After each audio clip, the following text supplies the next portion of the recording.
Hello everyone. Before we start, make sure to like and subscribe to the channel, and leave a comment with where you're from and what time you're watching. That way, YouTube will keep showing you stories just like this one. Now, let's begin. My daughter Haley had just turned 3 that September, and we were still adjusting to life in this old house outside Stillwater. At 24, raising her alone felt overwhelming most days, especially after her dad disappeared 6 months earlier without even a goodbye text. We'd found this place through a coworker at Dollar General. 2 bedrooms, peeling white paint, sitting at the end of a gravel road about 2 miles from anybody else.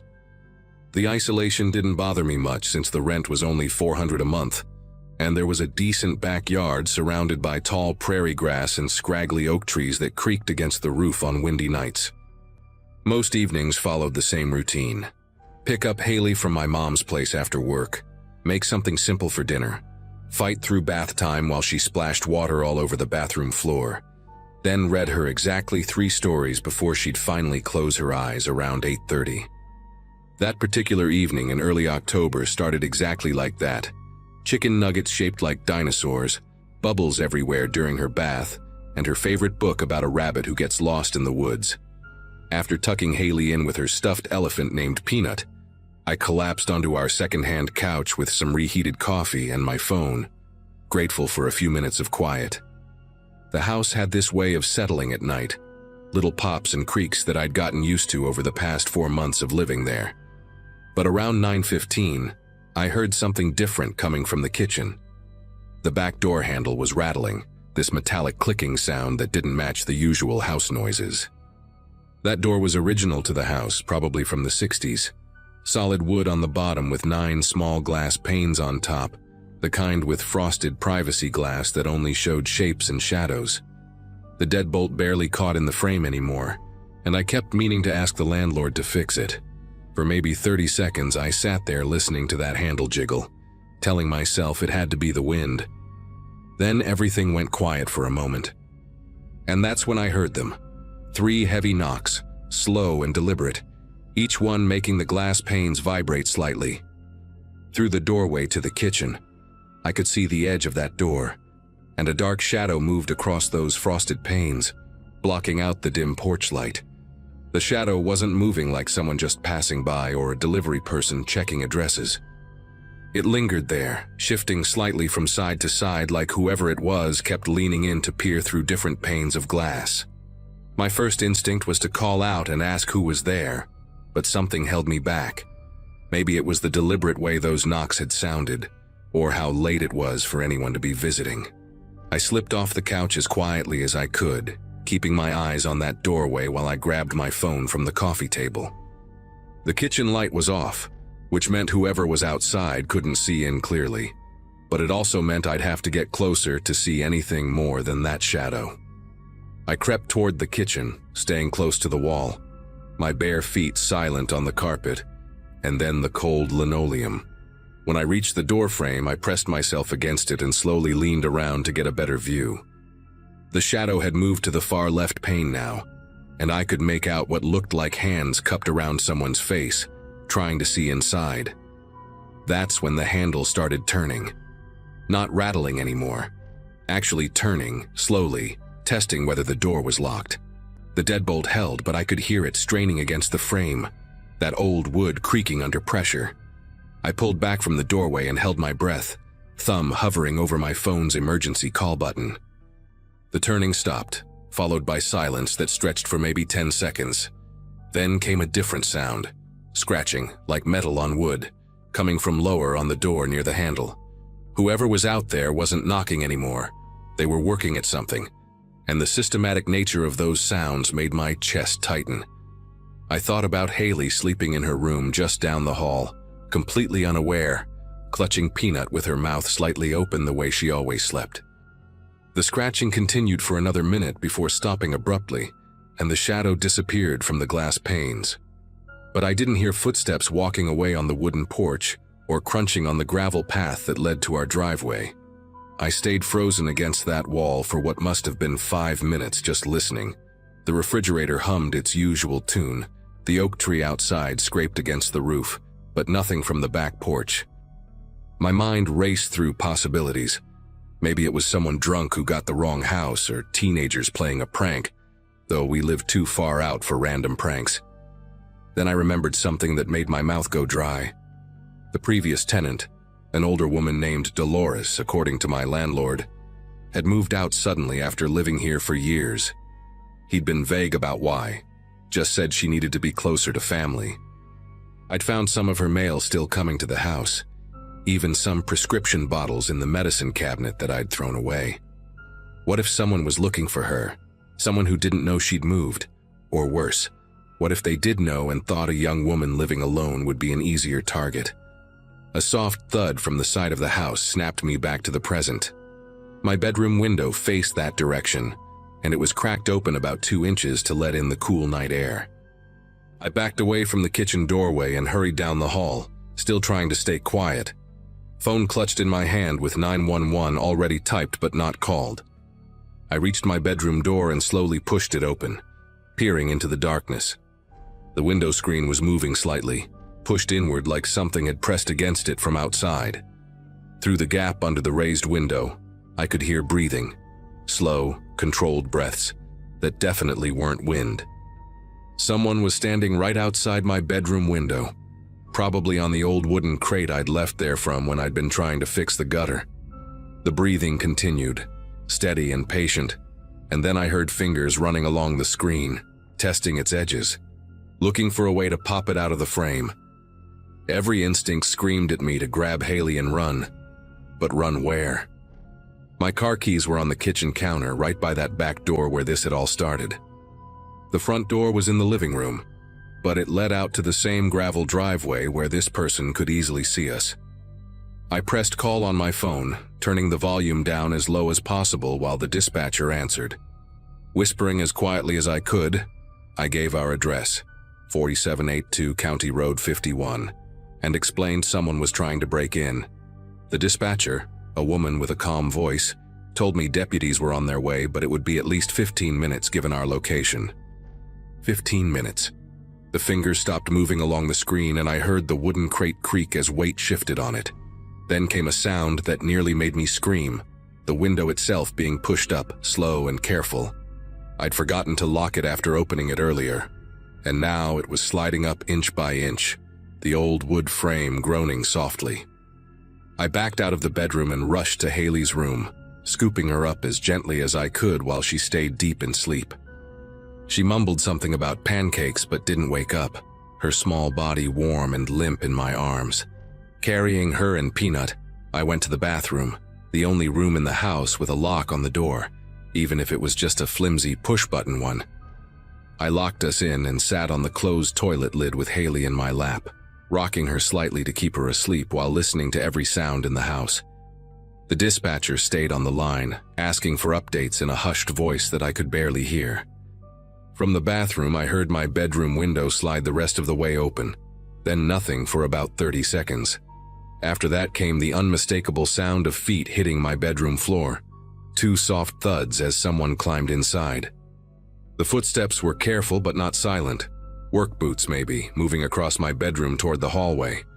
They paused at my doorway, and I held Haley tighter, praying she wouldn't wake up and make any noise. The footsteps moved down the hall toward the kitchen, and I heard drawers being opened, not ransacked but searched through methodically. The silverware drawer rattled, then the junk drawer where I kept batteries and random screws. Cabinet doors opened and closed with careful precision. This wasn't some desperate burglar grabbing valuables. This person was looking for something specific. The dispatcher whispered that deputies were 8 minutes out, and I whispered back what was happening. She told me to stay where I was, keep the door locked, don't engage. Like I had any intention of confronting whoever this was while holding my 3-year-old. The searching sounds moved to the living room. I could hear the coffee table being moved, couch cushions being lifted. Then the footsteps came back down the hall, slower this time, and stopped right outside the bathroom door. The doorknob turned slightly, testing it, and found it locked. There was a long pause, maybe 20 seconds of absolute silence except for my heart pounding so hard, I was sure they could hear it through the door. Then came a voice, male, gravelly like someone who'd smoked for decades. "Dolores, I know you're in there. Just give me back what you took and I'll leave. Nobody needs to get hurt." The wrong name, the wrong person, but the threat was clear enough. I stayed silent, holding Haley against my chest, her breath warm on my neck. The dispatcher was saying something, but I couldn't focus on her words. The man spoke again, louder. "Don't make this difficult. You've had 6 months to think about it. That money belongs to me, not you." He rattled the doorknob harder, and I heard him lean against the door, testing its strength. The bathroom door was hollow core, the kind you could probably punch through if you really wanted to. "I saw your car. I know you're home. And I know you've got someone in there with you. I heard you talking." My throat constricted as I realized he meant the dispatcher. He thought I was Dolores, hiding in here with someone else, and nothing I could say would probably convince him otherwise without revealing that a young mother and toddler were actually behind this flimsy door. The doorknob rattled violently now, and I heard him throw his shoulder against the door. The frame shook, and I saw the lock button wiggle. Haley stirred in my arms, making a small whimpering sound, and I quickly started humming softly in her ear, the same tune I used when she had nightmares. The man must have heard something because he stopped. "You got a kid in there, Dolores? That's low, even for you. Using a kid as a shield." His voice had changed, uncertain now, maybe even confused. The dispatcher was saying the deputies were 3 minutes out, but 3 minutes felt like a lifetime. Outside the bathroom, I heard him pace a few steps, muttering something I couldn't make out. Then his footsteps moved quickly down the hall toward my bedroom, the window he'd come through.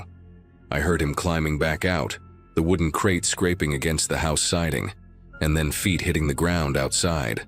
Still holding the phone, I whispered to the dispatcher that he was leaving through the bedroom window. "She told me to stay put until deputies arrived. Don't leave the bathroom no matter what." 2 minutes later, I heard sirens in the distance, growing louder as they turned onto our gravel road. The dispatcher confirmed they were pulling up to the house, and only then did I finally breathe properly. Haley woke up when the deputies knocked on the front door, confused and cranky, asking why we were in the bathroom. I carried her out, legs shaking so badly I could barely walk, and let the officers in. They searched the entire property with flashlights while one deputy, a young guy named Officer Brennan, took my statement. When they checked the back door, they found deep pry marks all around the deadbolt and frame. He'd been working at it with some kind of tool before moving to the window. On my bedroom floor, they found muddy boot prints and, strangest of all, an old photograph that must have fallen from his pocket. It showed Dolores, recognizable from the mail I'd seen, standing next to a man who looked like he could have been her son or nephew. Officer Brennan bagged it as evidence and said they'd try to track down Dolores to figure out what this was about. They stayed until dawn, and I spent the rest of that night packing our things. We moved in with my mom the next day, and I never went back except to get the rest of our stuff with my brother and cousin present. The landlord said he understood and didn't charge me for breaking the lease. I found out later from Officer Brennan that they'd located Dolores in Arkansas. She'd apparently been taking care of her adult son with mental health issues, who'd been stealing from people to feed a gambling addiction. She'd taken his stash of stolen cash when she left, trying to return it to victims, but he'd tracked her down to the wrong place. They arrested him 2 weeks later at a motel near Tulsa. I still check every lock twice before bed, and Haley, now 5, doesn't understand why Mommy doesn't like it when people knock on doors after dark.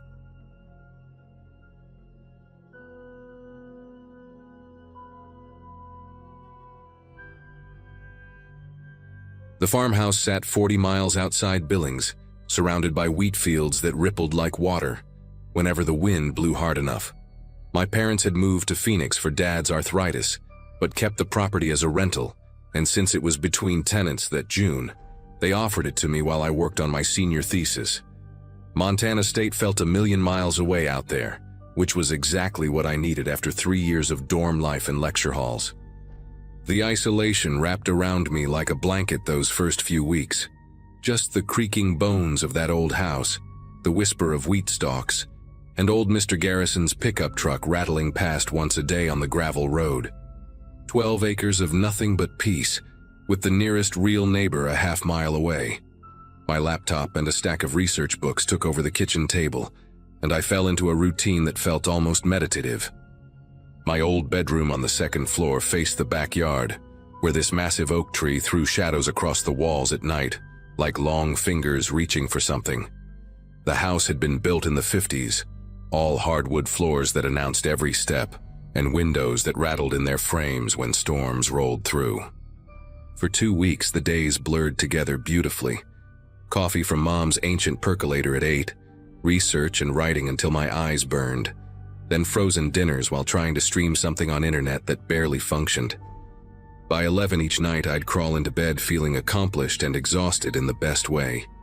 But around the 3rd week of June, sleep started breaking apart. I'd snap awake at 2, sometimes 3 in the morning, heart pounding like I'd been running, skin prickling with this electric feeling that made every shadow in the room seem important somehow. At first, I blamed the coffee, then the stress of my thesis deadline creeping closer. Maybe it was just the house settling in new ways, or coyotes passing through the property. Dad had mentioned they sometimes came close to the house hunting for mice in the barn. But the feeling kept getting stronger, more specific. It wasn't just waking up anxious, it was waking up feeling observed, like when you sense someone reading over your shoulder at the library. The sensation always centered on my bedroom window, the one facing the backyard. During the day, that window was my favorite feature of the room, letting in morning light that made everything golden.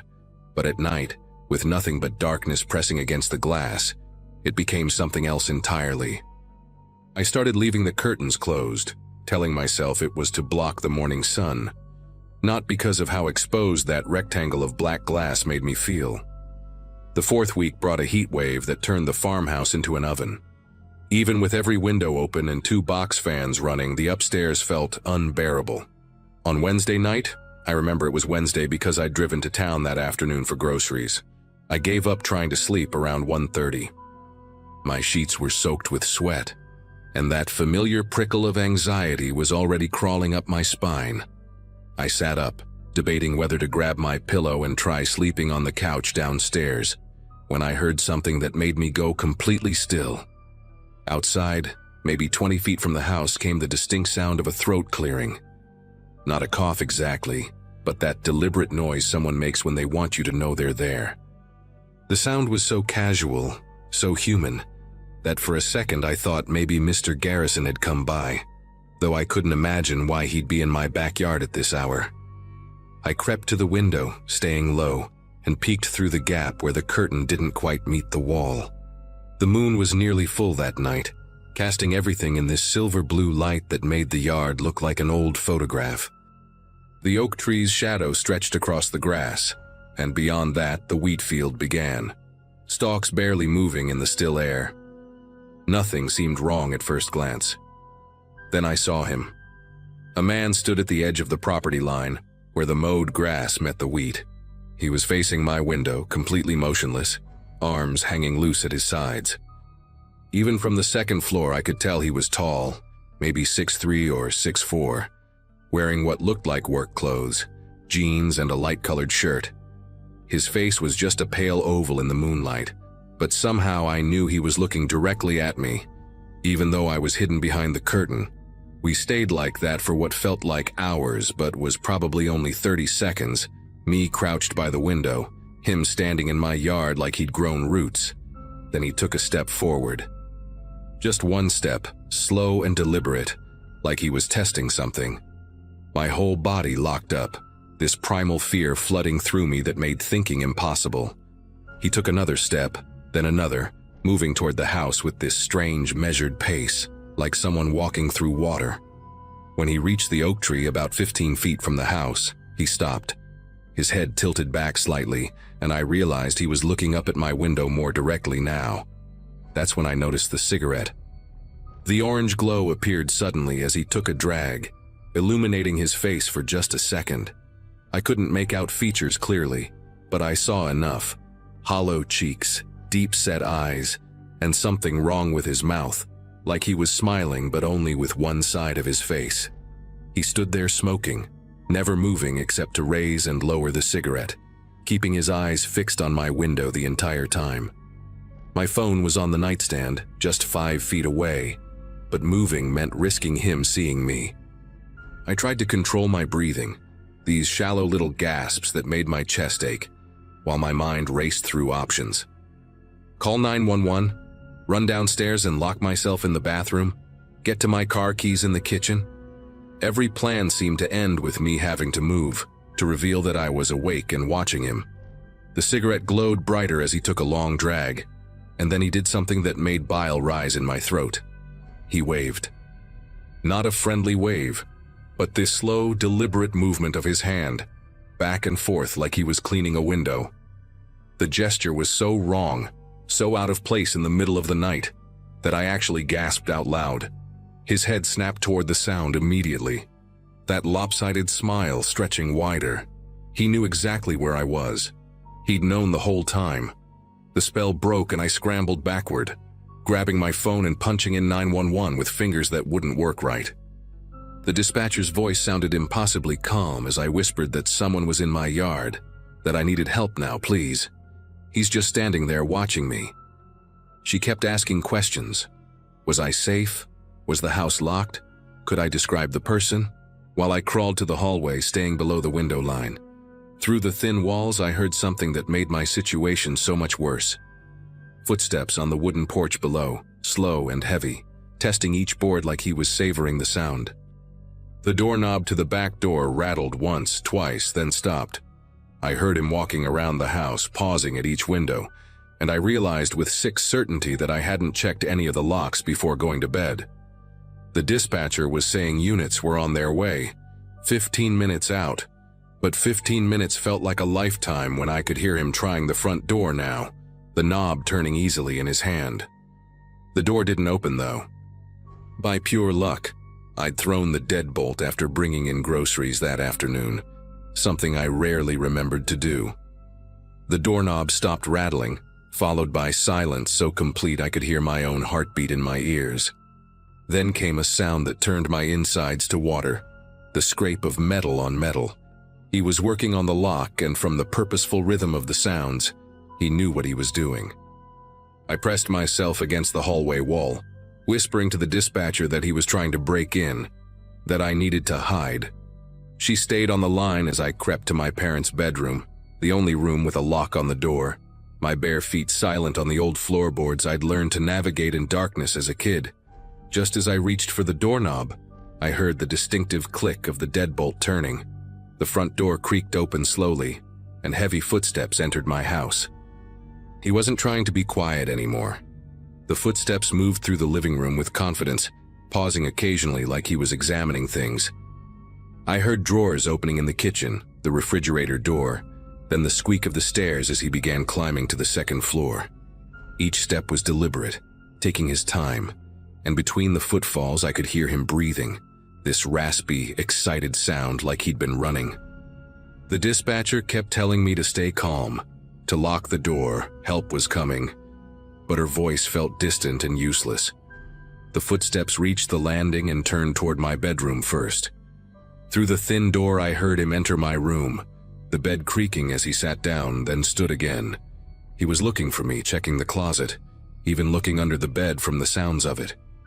Then his footsteps moved back to the hallway, and I watched the strip of light under the door as his shadow passed by, heading to the bathroom, then the guest room, systematically checking each space.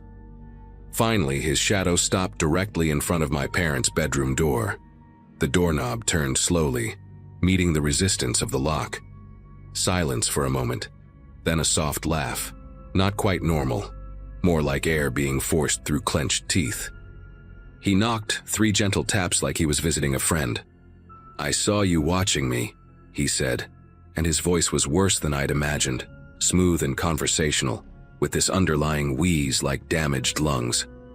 "That's rude, you know, watching people." Another knock, harder this time. The dispatcher was practically shouting in my ear that units were 2 minutes out, but I couldn't respond, couldn't move, Couldn't do anything but stare at that door handle as it jiggled violently. Then everything went quiet again. His shadow moved away from the door and I heard him walk back toward the stairs, but he didn't go down. Instead, he sat on the top step.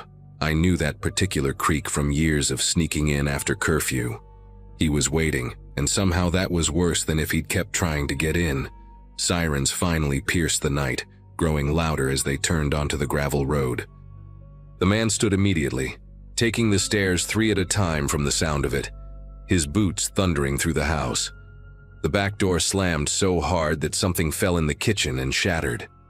Through the bedroom window, I saw him sprint across the yard, that tall figure moving with surprising speed toward the wheat field. He paused at the property line, turning back to look at the house one more time, as red and blue lights flooded the driveway. Then he disappeared into the wheat, the stalk swallowing him like he'd never existed at all. The police found me 20 minutes later, still locked in that bedroom, still clutching the phone. They searched for hours with dogs and flashlights, but all they found were boot prints in the dirt and 5 cigarette butts arranged in a perfect line beneath my bedroom window, like he'd been there multiple nights, watching, waiting for the right moment. I left that same morning, threw everything in my car while the cops were still processing the scene, stayed with a friend in Bozeman for the rest of the summer and never went back to that farmhouse alone. The police never caught him. They increased patrols in the area for a few weeks, told me he was probably some drifter who'd moved on, but I knew better. 2 months later, my parents sold the property to a developer who turned it into 3 suburban lots. The new houses have security systems, motion lights, cameras, all the things that might have helped me sleep that night. Sometimes I Google the address, looking at the street view of those modern homes where our farmhouse used to stand. The oak tree is gone too, cleared for a swimming pool. But I know if I drove out there at night, if I stood where my bedroom window used to be, I'd still feel him watching from somewhere in the darkness, patient as a spider, waiting for another window, another person to notice him standing in their yard.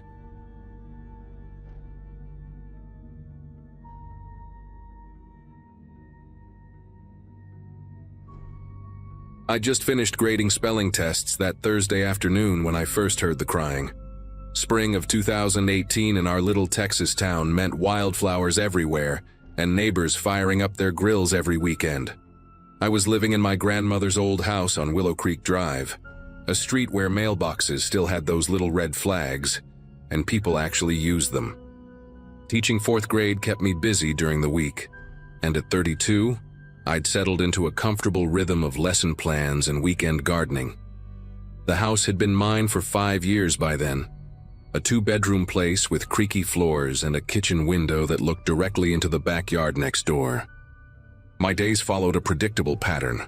School until 3:30, home to water the tomatoes, maybe a glass of wine on the porch while watching the neighborhood kids race their bikes before dinner. That particular April had been unseasonably warm, the kind of heat that made the asphalt shimmer by noon. Everything about my life felt steady and safe, wrapped in the familiar sounds of lawn mowers and screen doors slamming. The Thompsons had lived next door for as long as anyone could remember, but after old Mr. Thompson passed away from a heart attack, his son Bradley moved in alone. Bradley was 40-something, worked at the hardware store downtown, and kept to himself mostly. He'd wave when he saw you but never stopped to chat like his father used to. The man had this peculiar habit of wearing long-sleeved flannel shirts even when the temperature hit 90 degrees, and his truck always had mud on it despite the fact we hadn't had rain in weeks. He'd installed one of those tall privacy fences between our properties about 6 months after moving in, saying something about wanting to keep his German Shepherd from bothering anyone. Thing is, I never once saw or heard that dog. What really struck me as odd was how he'd completely renovated the old garden shed in his backyard. I could hear power tools running for weeks, sometimes until 2 in the morning. When I asked him about it once while getting my mail, he just said he was turning it into a workshop for woodworking projects, then quickly went inside his house before I could respond. It was a Thursday evening, around 6 o'clock, when I first heard something that made me stop washing dishes and listen. Through my kitchen window, I could see Bradley's shed clearly. painted dark green with a small window covered by what looked like black plastic from the inside. The sound was faint, almost like a wounded animal, but there was something distinctly human about it. I turned off the faucet and stood there, soapy hands dripping, straining to hear better. The crying, because that's what it was, I realized, came in short bursts, muffled and desperate. My first thought was maybe Bradley had hurt himself working with his tools, but his truck wasn't even in the driveway. The sound stopped after a minute or so, and I convinced myself it must have been a cat. We had plenty of strays in the neighborhood, and they could make ungodly noises when they fought or got stuck somewhere. Still, something about the rhythm of those cries stuck with me. I dried my hands and went out to my backyard, pretending to check on my tomato plants while really trying to get a better angle on that shed. The next few days, I found myself listening more carefully whenever I was home. Friday passed without incident, but on Saturday morning, while I was spreading mulch in my flower beds, I heard it again. This time it was louder, more distinct, definitely human, definitely distressed. The shed was maybe 30 feet from where I knelt in the dirt, and those sounds were coming from inside it. Bradley's truck was in the driveway this time, and I could see him through his kitchen window, calmly making breakfast like nothing was wrong. The crying turned into what sounded like someone trying to speak through a gag or covering, words I couldn't make out, but desperate in tone. My mouth went completely dry, and I realized I'd been holding my breath. When Bradley suddenly looked up from his stove and stared straight at me through his window, I quickly looked away and focused on my gardening. But my mind was racing. Who keeps someone in a shed? The thought seemed insane, like something from a crime show, not something that happens in real life. Yet those sounds, I spent the rest of the day trying to come up with logical explanations while that sick feeling in my gut grew stronger. Sunday came with thunderstorms, the kind that knock out power and flood the streets within minutes. I figured the rain would mask any sounds from next door, but around midnight, a lightning flash lit up my bedroom and I saw Bradley out there in the downpour, carrying something wrapped in a tarp toward his shed. He moved quickly despite the mud, and the way he kept checking around made my chest tighten with anxiety. I pressed myself against my bedroom wall, peering through the edge of my curtain as he unlocked what looked like 3 different padlocks on the shed door. The whole thing took maybe 2 minutes, but watching him struggle with whatever was in that tarp, something heavy by the way he had to readjust his grip twice, made me realize this wasn't normal workshop behavior. After he went back inside his house, I sat on my bed for hours, listening to the rain and trying to talk myself out of what I was thinking. But then, between thunder rolls, I heard it again, louder this time, more desperate. Someone was screaming behind that shed door, screaming words I could barely make out. Please, and what sounded like home. My whole body turned cold, and I knew right then I wasn't imagining this. Monday morning, I called in sick to work, something I never did unless I was genuinely ill. But I couldn't leave, not when every instinct told me someone needed help next door. I positioned myself at my kitchen table with a cup of coffee and a clear view of Bradley's backyard, pretending to grade papers while really watching that shed. Around 10, after Bradley left for work, I did something that still makes me feel guilty and brave at the same time. I walked over to his fence and tried to peek through the gaps between the boards. The shed had no windows on the side facing my yard, just that one covered window facing Bradley's house. I could hear movement inside, shuffling sounds and what might have been chains dragging across wood. Then, clear as day, I heard a young voice, couldn't tell if it was male or female, saying, "Is someone there? Help me. Please help me." My knees nearly buckled. This was real. This was happening, and someone was being held prisoner 15 feet from where I ate breakfast every morning. I backed away from the fence, my heart pounding so hard I thought it might burst, and ran inside to grab my phone. The 911 call was probably the most difficult phone conversation I've ever had. How do you explain that you think your neighbor is keeping someone locked in a shed without sounding like a paranoid lunatic? The dispatcher, a woman with a steady voice, kept asking me to slow down and repeat myself. I told her about the crying, the screaming, the voice begging for help just minutes ago. She asked if I could see anyone in immediate danger, and I had to admit I couldn't actually see inside the shed. There was a long pause before she said she'd send an officer to do a welfare check.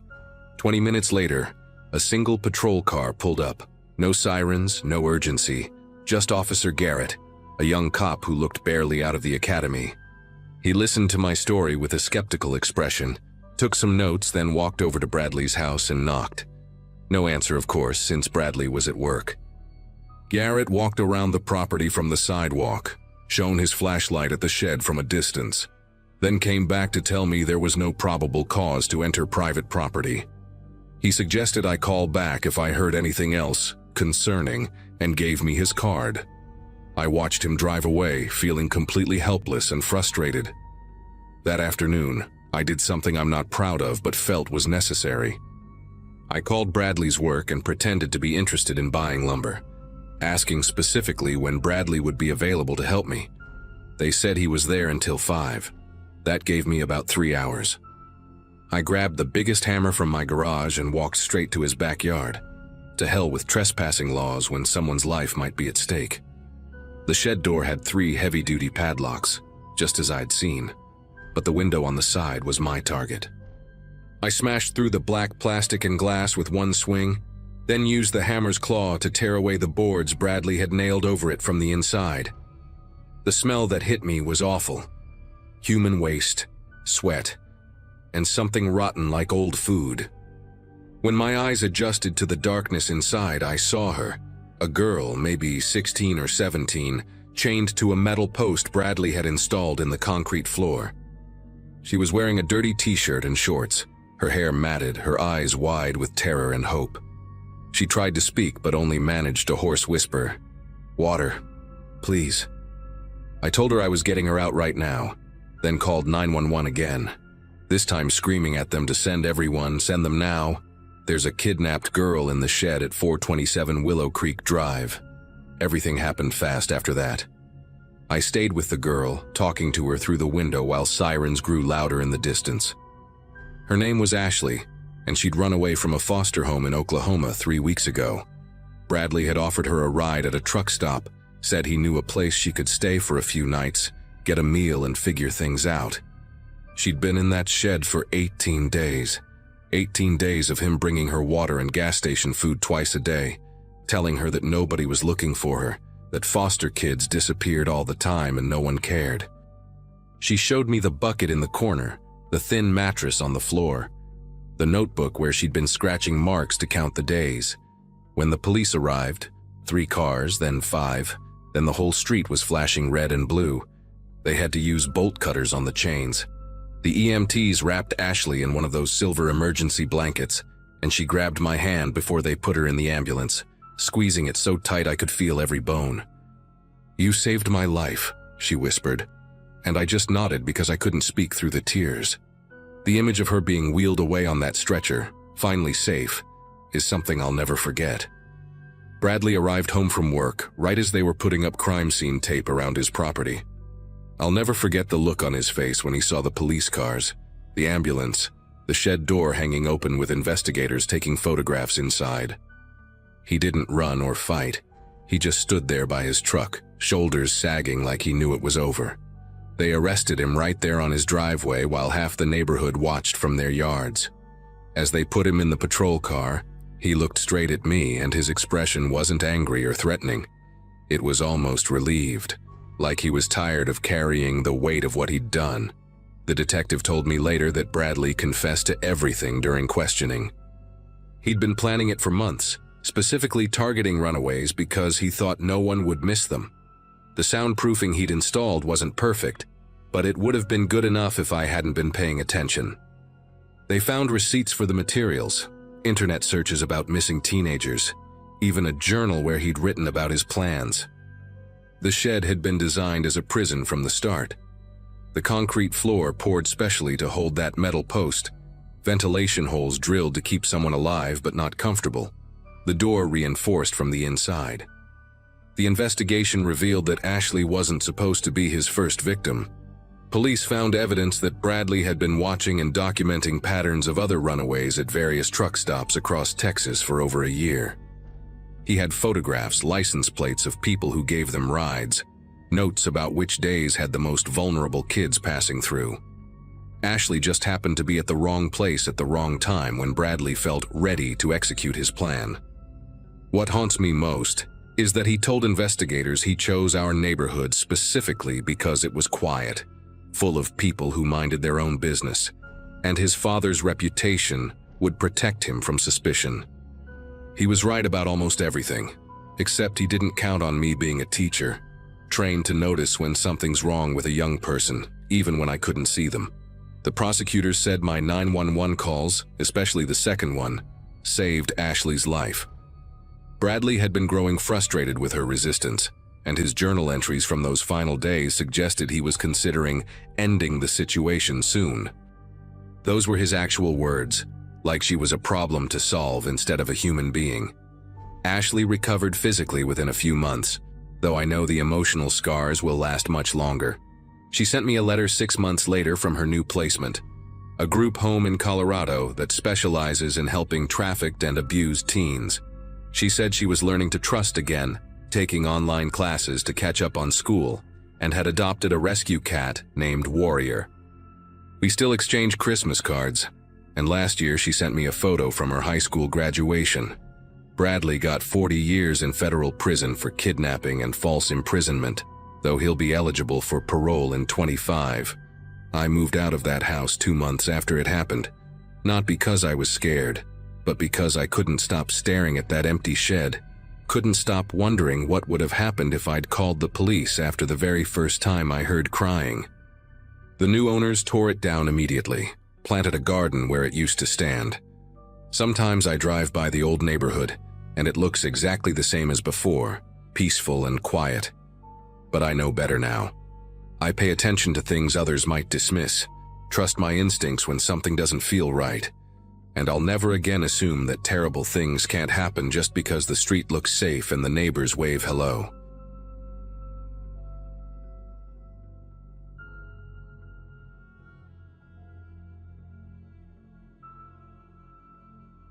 There's a particular kind of silence that settles over small Nebraska neighborhoods at night. The kind where you can hear a dog barking 3 blocks away, or a garage door opening down the street. I'd been living in this house about 20 minutes outside Lincoln for 8 months, working from home as a freelance graphic designer, spending my days in the front office watching the predictable rhythm of suburban life through my window. The mailman at noon, kids getting off the school bus at 3:30, sprinklers turning on at dusk. Everything had its schedule, its pattern, its comfortable predictability. The house next door belonged to Walter Hutchinson, a man probably in his late 60s who existed more as a ghost than an actual neighbor. During my entire time living there, I'd spotted him maybe 3 times total, always at dawn when he'd shuffle out to check his mail wearing this faded blue windbreaker with reflective strips that caught the streetlight just before sunrise. He moved like someone who didn't want to be noticed, quick and purposeful, never making eye contact or acknowledging anyone's existence. It was mid-February when I first noticed Walter's basement light clicking on in the middle of the night. My bedroom window faced his house, and around 2 or 3 a.m. this harsh fluorescent glow would suddenly flood through my blinds, bright enough to wake me from deep sleep. Initially, I didn't think much of it. Insomnia hits everyone differently, and maybe the old guy liked to tinker with projects when he couldn't sleep. But after a couple of weeks, something started bothering me about the whole situation. Walter's beat-up Ford truck hadn't moved from his driveway in what seemed like forever. Dead leaves had accumulated in thick drifts around the tires, and the windshield was covered in that yellowish-green pollen that comes with early spring. His lawn had transformed into a jungle, the grass reaching almost knee-height, full of dandelions and wild growth that would have driven any self-respecting homeowner crazy. The mailbox was stuffed to capacity, with catalogs and envelopes scattered on the ground beneath it, like nobody had touched them in weeks. What really got under my skin was the randomness of it all.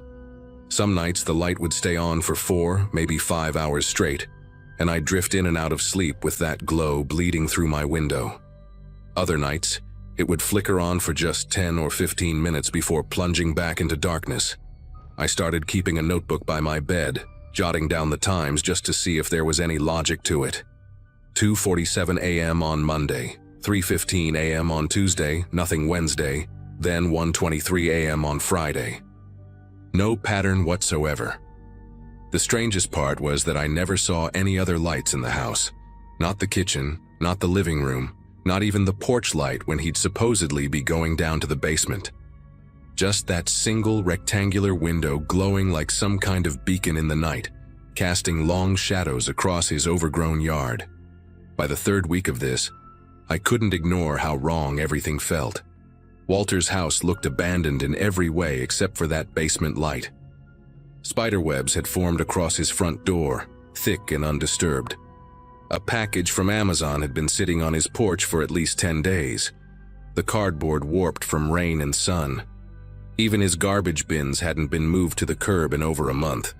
I knew because I'd been paying attention, watching from my office window during the day, trying to catch any sign of life. The neighbors on the other side, the Johnsons, mentioned they hadn't seen Walter either when I casually brought it up while getting my mail, but nobody seemed particularly concerned. "He's always been odd," Mrs. Johnson said, shrugging like this was just Walter being Walter. "Keeps to himself, you know how some people are." That Friday night I decided I'd had enough of the mystery. The light had been on since midnight, and by 2 a.m. I was wide awake, staring at that glowing window from my bedroom. I threw on a hoodie and my old sneakers, the ones that didn't squeak, and stepped out into the cold February air. The neighborhood was dead quiet, except for the distant hum of the interstate a few miles away. Walter's yard felt like stepping into a different world. The grass was so tall it soaked my jeans up to the knees with dew, and I had to push through it like I was wading through water. The closer I got to his house, the louder my heartbeat seemed, thundering in my ears. I wasn't planning anything illegal, I told myself. Just wanted to peek through the basement window, maybe see what was causing that light.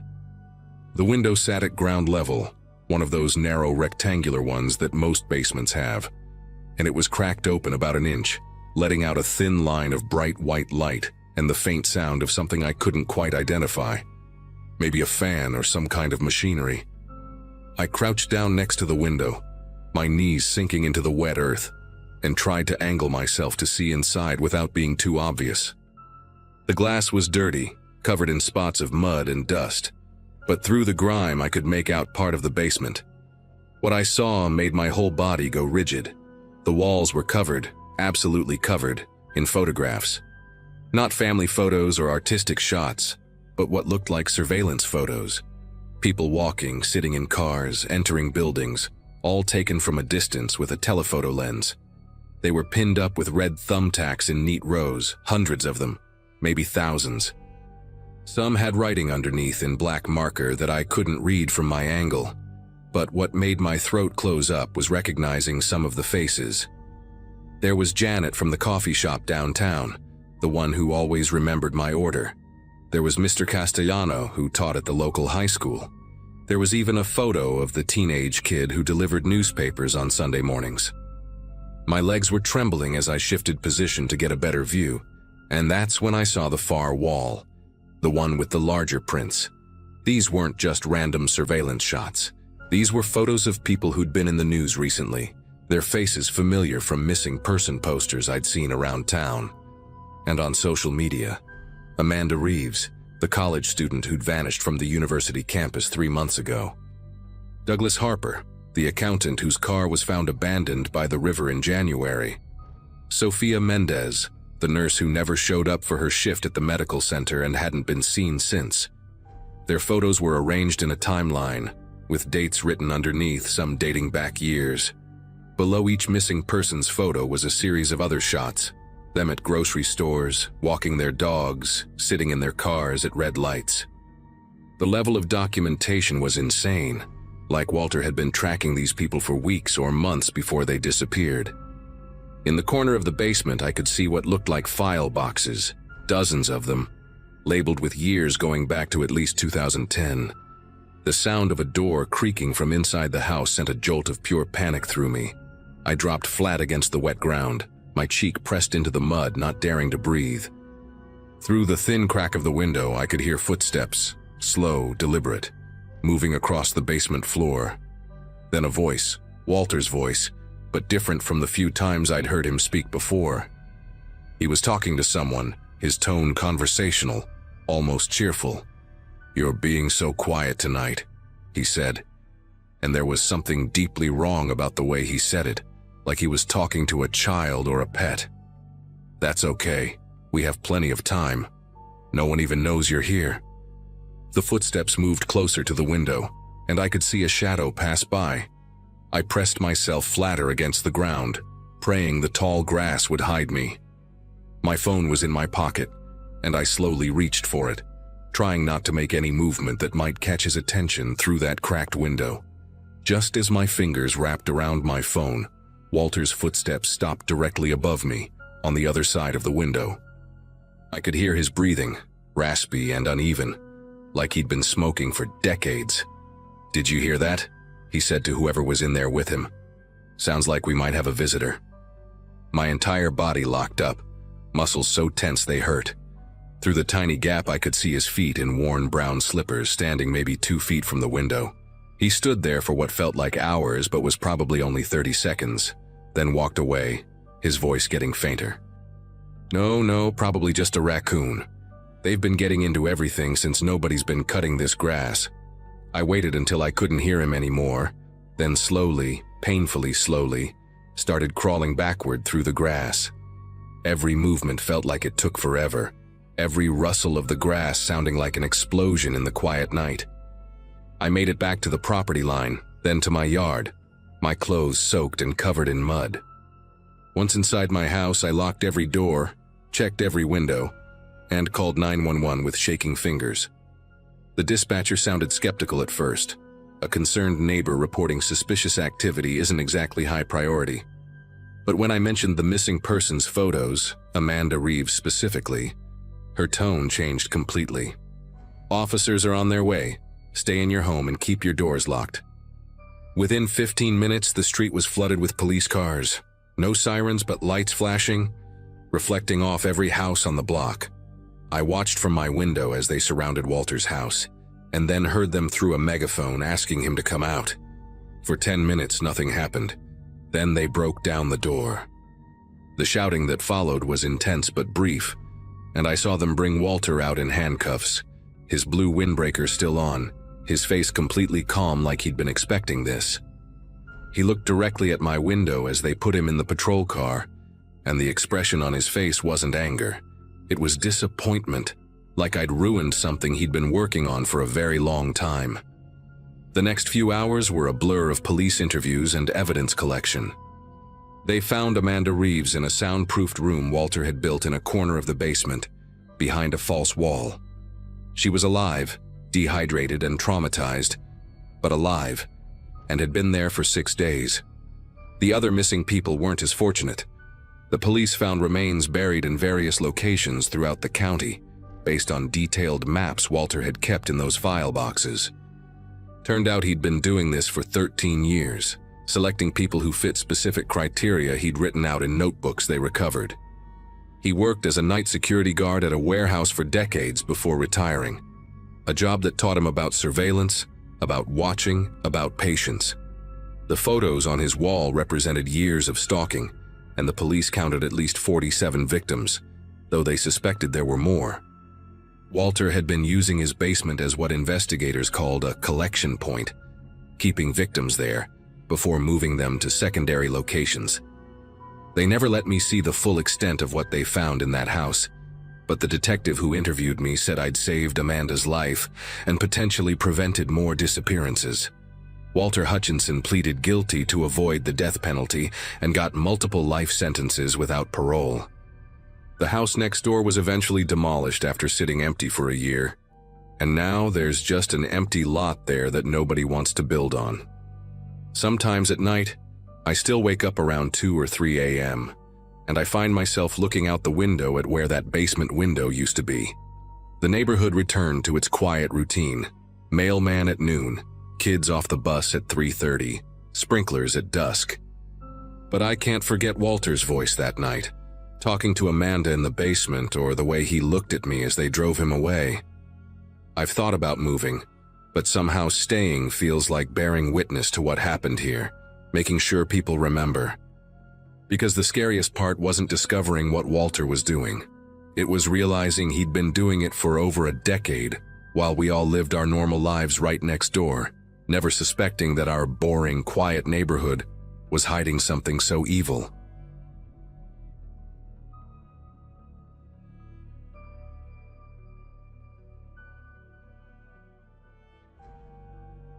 The Ford Ranger's engine knocked like it always did when I pushed past 50, reminding me why Frank kept nagging me to let him rebuild it at the shop.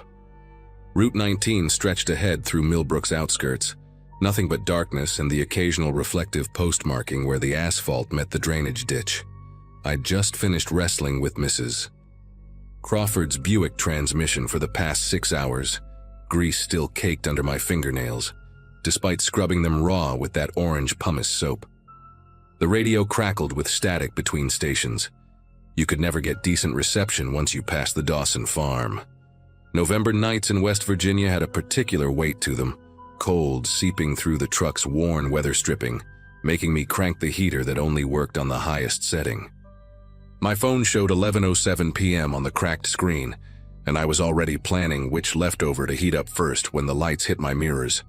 Red and blue, alternating in that pattern that makes your chest tighten even when you know you've done nothing wrong. The cruiser appeared out of nowhere. I hadn't seen headlights behind me for the last 10 miles. I eased off the gas and pulled onto the narrow shoulder where the field met the road, dry corn stubble on one side and thick woods on the other. Through the side mirror, I watched the Crown Victoria settle in behind me, its engine idling rough, probably one of those old interceptors the county bought at auction and never properly maintained. The spotlight snapped on, flooding everything in surgical white brightness that turned my cab into a fishbowl. I killed the engine and rolled down my window, cold air rushing in along with the sound of boots on gravel approaching from behind. The deputy who appeared at my window wasn't anyone I recognized, which was strange in a place where you knew every cop by their coffee order. He had one of those faces that seemed assembled from mismatched parts.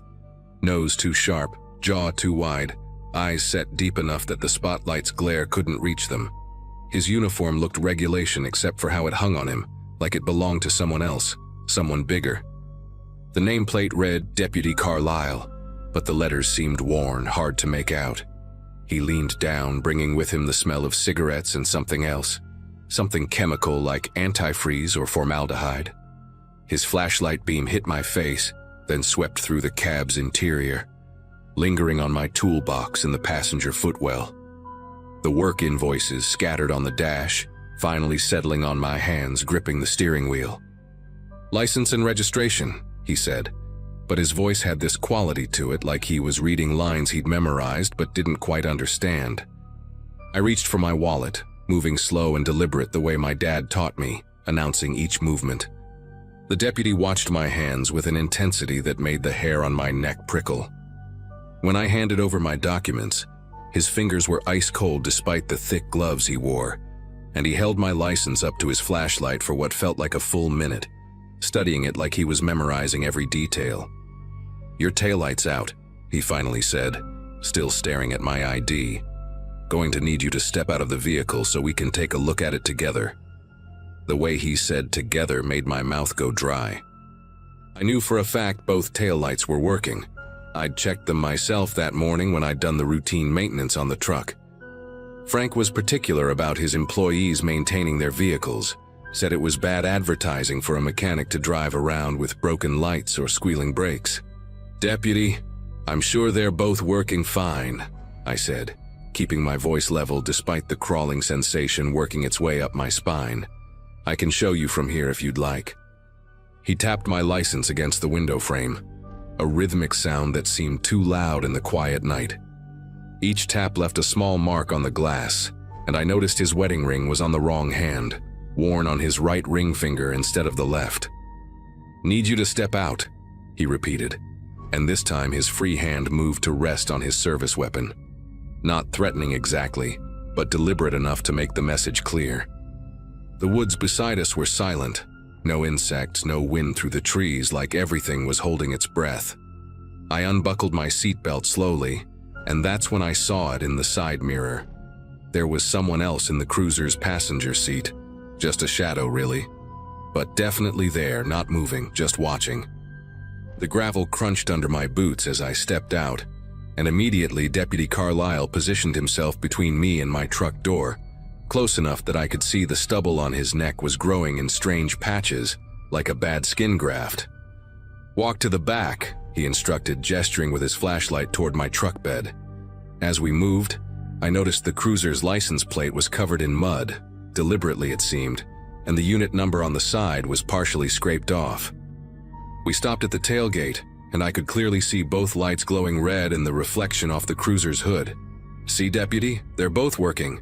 He stood there for a moment, flashlight beam dancing between the perfectly functional taillights, then turned to me with this expression that wasn't quite a smile. "No, that one's definitely out," he said, pointing to the left light that was clearly illuminated. "You need to come sit in my vehicle while I write this up." Department policy for safety violations. Every instinct I had was screaming at me to run, but where would I go? Miles of empty road in either direction, thick woods on both sides, and this deputy with his hand still casual on his weapon. "I'd rather wait by my truck if that's all right," I said, pulling out my phone. "Let me just call my roommate to let him know I'll be late." The screen wouldn't turn on, completely dead even though it had been at 40% when I left the shop. Carlisle noticed and made this sound in his throat, not quite a laugh. "No need for calls. This'll just take a minute." He stepped closer, and I could smell that chemical odor again, stronger now, making my eyes water. "Protocol says you need to sit in the cruiser. Don't make this difficult." Behind him, that shadow in his passenger seat shifted slightly, and I caught a glimpse of what looked like hair, long and tangled, pressed against the window. "I know my rights," I said, taking a step backward toward my truck. "I don't have to sit in your vehicle for a traffic citation." Something changed in his posture then, a stillness that reminded me of a snake before it strikes. He pulled his radio from his belt, but when he pressed the button, no static came through. No dispatcher response. The thing wasn't even turned on. "Unit 12 requesting backup at mile marker 37, he said into the dead radio, his eyes never leaving mine. Driver being non-compliant. He clipped it back to his belt like he'd actually spoken to someone, then said in this flat, emotionless voice, "Sir, I'm going to ask you one more time. Get in the cruiser." The spotlight from his car suddenly went out, plunging us into darkness except for his flashlight beam. And in that moment of adjustment, I heard car doors opening. Not just his, but multiple doors, like there were more vehicles I couldn't see. I didn't wait to find out who or what was coming out of those cars. I bolted toward my truck, yanking the door handle just as Carlisle's hand grabbed my shoulder. His grip was impossibly strong, fingers digging in through my jacket, but I twisted hard and felt the fabric tear as I pulled free. I threw myself into the cab, slamming the locks just as his flashlight smashed against the window, leaving a spiderweb crack. The engine turned over on the third try while fists pounded on the glass. And not just Carlisle's, I could see other shapes in my peripheral vision, surrounding the truck. One face pressed against the passenger window, mouth moving like it was trying to speak, but the features were all wrong. Skin too loose like a mask that didn't fit right. I threw it in drive and floored it, gravel spraying as the truck lurched forward. And in the rear view I saw at least 3 figures standing in the road, all wearing what looked like sheriff's department uniforms, all watching me drive away without pursuing. I didn't slow down until I hit the Millbrook city limits, pulling into the 24-hour gas station with my whole body trembling, adrenaline making everything too bright and sharp. The attendant, a kid named Jerome who I'd gone to high school with, took one look at me and asked if I needed him to call someone. I almost said yes, call the police, but then stopped. What would I say? A deputy tried to get me in his car? I asked Jerome if he knew a Deputy Carlisle, and he gave me this confused look. There's only 4 deputies in the whole county, man. Robinson, Vance, Harrell, and that new lady Simmons. No Carlisle. My torn jacket and the cracked window were the only proof I had that anything had happened. Jerome let me use the station phone to call Frank, told him I'd had car trouble and wouldn't make it in tomorrow. Then I sat in that fluorescent-lit gas station until dawn, drinking coffee that tasted like burnt water, watching every car that passed. The next few days, I kept my mouth shut, went to work, stayed in town after dark. But I started asking careful questions, casual-like, while changing oil or rotating tires. That's when the stories started surfacing. Old Mrs. Henley mentioned her nephew from 2 towns over who'd gone missing on Route 19 6 months back. Car found abandoned with the driver door open. Jerome's cousin had a friend who swore he'd been pulled over by a deputy that didn't exist, barely got away when 2 other cruisers appeared out of nowhere. The more I dug, the more I found. Always Route 19, always between 11 p.m. and 3 a.m., always someone traveling alone. The real sheriff's department, when I finally worked up the nerve to check, had no record of any traffic stops at mile marker 37 that night. They suggested I might have encountered someone impersonating an officer, took a report, said they'd investigate, but I could tell from their faces they'd heard this before, and nothing ever came of it. I left Millbrook 2 weeks later, packed everything I could fit in that Ford Ranger with its cracked window, and drove straight through to Ohio without stopping. Found another mechanic job, another small town, but one with more people and better cell service. Frank understood, didn't even make me work out my notice. Before I left, Jerome pulled me aside at the gas station and handed me a folder. Inside were newspaper clippings he'd been collecting, going back 3 years.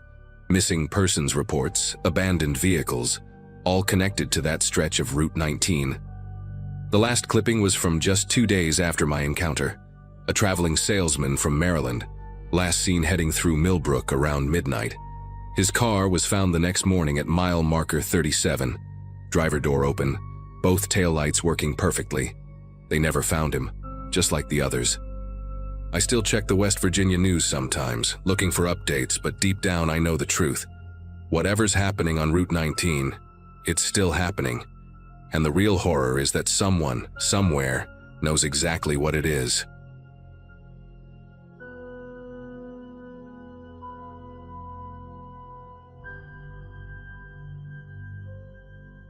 Six months working as head librarian at the public library in Rosewood, Georgia had taught me the rhythm of small-town life. Everybody knows everybody here, the kind of place where the biggest scandal is usually who forgot to return their library books on time. The library itself is this beautiful old brick building from the 1920s, with tall windows that let in streams of dusty light and wooden floors that creak with every step. Most days, I'd spend my time helping high school kids with research papers, or chatting with the elderly regulars who came in for the air conditioning and romance novels. Mrs. Eloise would bring me tomatoes from her garden, and old Mr. Hutchins would fall asleep in the biography section every Friday afternoon like clockwork. It was peaceful, predictable, exactly what I needed after the chaos of Atlanta. The town had maybe 3,000 people, 2 traffic lights, and 1 main street where everyone did their shopping. The city council had finally approved renovations for the library's basement after years of water damage complaints. We needed to clear out decades of accumulated junk before the contractors could start work the following Monday. I volunteered to handle it myself because I wanted to catalog everything properly. There could be town history down there worth preserving. The basement was this maze of metal shelving units packed with donation boxes nobody had touched since the 80s. Old equipment covered in dust sheets, and stacks of yellowing newspapers tied with twine. The air was thick with that musty smell of old paper and mildew. Behind a wall of moldy encyclopedias that practically disintegrated when I moved them, I found 3 cardboard boxes sealed with heavy-duty packing tape that had turned yellow and brittle with age. Someone had written "Property of Rosewood PD, do not destroy" across the top in faded black marker. My curiosity got the better of me. The tape practically crumbled when I cut through it with my box cutter. Inside the first box were manila folders, dozens of them, each one containing what looked like missing person reports. The paper was that old government-issue beige color, typewritten with actual typewriter keys that left indentations you could feel with your fingers. Names, dates, photographs paperclipped to the corners. People who had vanished from Rosewood going back to the 1960s. What caught my attention wasn't just the number of files, but how each one was stamped closed in red ink, with no resolution notes, no follow-up reports, nothing to indicate what happened to these people. Just name after name: Louise Carpenter, age 23, disappeared May 1967. Robert Nguyen, age 45, disappeared October 1973. Teenage kids, middle-aged parents, elderly folks, no pattern to the ages or backgrounds. The second and third boxes contained more of the same. By my count, there were 78 missing person cases, all from Rosewood and the surrounding county, all marked closed without any explanation. The most recent file was from 2008, a woman named Maria Vasquez who worked at the local grocery store. I actually remembered when she supposedly moved away suddenly to care for a sick relative in California. That's what everyone said anyway. But here was her file, reported missing by her landlord when she didn't pay rent. Her car found abandoned on Route 42. The responding officer's notes mentioned blood on the driver's seat, but the case was closed 2 days later with no further investigation documented. I spent the next 3 hours photographing every single page with my phone. The battery died twice, and I had to run upstairs to charge it at my desk, terrified someone would come down and find me with these files. My mind kept racing. How could a town this small have so many missing people without anyone talking about it? We had a weekly newspaper, town meetings, gossipy neighbors who knew when you changed your curtains. But 78 people gone, and nobody ever mentioned it. The dates were spread out enough, maybe 3 or 4 per year, that perhaps people just forgot, moved on, accepted whatever story they were told. But seeing them all together like this, documented in black and white, made my chest tight with anxiety. That evening, I couldn't stop thinking about those files. I made the mistake of going to see Chief Coleman at the police station. He'd always been friendly when I'd seen him around town. Mid-50s, coached Little League. The type who'd help you change a flat tire. The station was just a small building next to the post office. Only 4 officers total for the whole town. When I told him about the boxes, showed him a few photos on my phone, his whole demeanor changed. His jaw clenched, and he leaned back in his chair, studying me with this calculating look I'd never seen before. "Those records are sealed for a reason," he said slowly, each word deliberate. "Some things are better left buried. Delete those photos, return the boxes to where you found them, and forget you ever saw them, for your own good." The way he said it wasn't threatening exactly, but it made every hair on my arm stand up. I didn't delete the photos. Instead, I went home to my little rental house on Sycamore Lane and uploaded everything to 3 different cloud services. Then I started researching the names from the files. Most led to dead ends. No social media, no obituaries, no mentions in other towns. But a few had family members still looking for them. I found a Facebook group called Missing Voices of North Georgia, where a woman named Beverly was still posting about her sister Louise Carpenter every year on the anniversary of her disappearance. The same Louise from the 1967 file. Beverly lived just 2 hours away in Marietta. I sent her a private message, attached the photos of her sister's file, and asked if she wanted to meet. She responded within minutes. "How did you get this? I've been trying to get information from Rosewood PD for 40 years. That's when the black SUV appeared. The first night, Wednesday, I noticed it parked across from my house around 10 p.m. when I was closing the living room curtains. Government plates, tinted windows so dark you couldn't see inside. It was still there when I checked at midnight, at 3 a.m. when I got up for water, and gone by sunrise. Thursday night, same thing, except this time it was parked 1 house down. By Friday, it was right in front of my mailbox. I tried taking a photo of the license plate, but they'd covered it with mud. Deliberately, just enough to obscure the numbers, but not enough to look suspicious to anyone passing by. I knew they wanted me to see them, to know I was being watched. The message was clear without anyone saying a word. Saturday morning, I met Beverly at a diner in Dahlonega, halfway between Rosewood and Marietta. She was in her 70s, thin and sharp-eyed, carrying a worn folder full of her own research about Louise. Her hands trembled when she saw the police file photos on my phone. "They told us she ran off with some boy," she whispered, voice cracking. "Said she'd been seeing someone secretly. My parents believed them. but I knew Louise. She was planning to start nursing school that fall, had already bought her textbooks. Beverly showed me letters she'd written to the FBI, the state police, even the governor's office over the years. Every single one had been redirected back to Rosewood PD, who always gave the same response. Case closed, no evidence of foul play.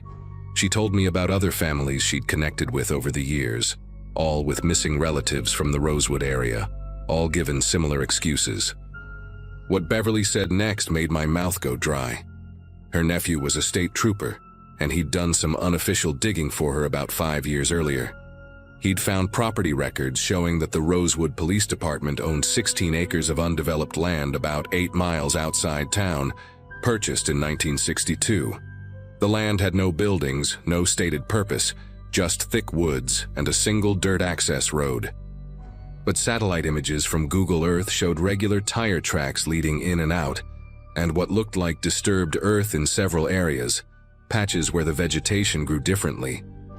When he tried to access the property to investigate further, he was pulled over by Chief Coleman himself and told his career would be over if he ever came back to Rosewood. He'd transferred to a different county the next week and refused to talk about it anymore, even to Beverly. I gave Beverly copies of all the files I'd photographed. We agreed she'd share them with the other families, while I tried to find a journalist who might investigate. But when I got home that afternoon, my front door was standing wide open. Nothing was stolen, nothing destroyed, but everything had been touched. Every book on my shelves was pulled out exactly 1 inch. Every picture frame was turned to face the wall. My kitchen drawers were all open precisely halfway. Even my bed sheets were folded down in a perfect triangle, like in a hotel. The precision of it was worse than if they'd ransacked the place. They wanted me to know they'd been through everything, that they could enter whenever they wanted. I found my laptop in the refrigerator, still running, with a sticky note on the screen that just said, "Stop." My phone, which I'd left charging in the bedroom, was now in the bathroom sink, displaying a photo I hadn't taken, a picture of me at the diner with Beverly, shot from a distance through the window. That night I packed everything important and drove to my cousin's house in Tennessee. I didn't tell anyone in Rosewood I was leaving, just never showed up to work Monday morning. I later heard they said I had a family emergency, then that I'd had a nervous breakdown, and eventually that I'd taken a job elsewhere. The same kind of stories they'd probably told about those 78 missing people. I sent all the files to 3 different news outlets and the FBI field office in Atlanta, but nothing ever came of it. Beverly called me once to say 2 other families had received visits from Rosewood police, warning them about spreading false information. She was scared but determined to keep fighting. I still check the news for Rosewood sometimes, waiting for the story to break, for someone to investigate that 16 acres of woods. But small towns keep their secrets, and sometimes the people sworn to protect and serve are the ones making sure those secrets stay buried.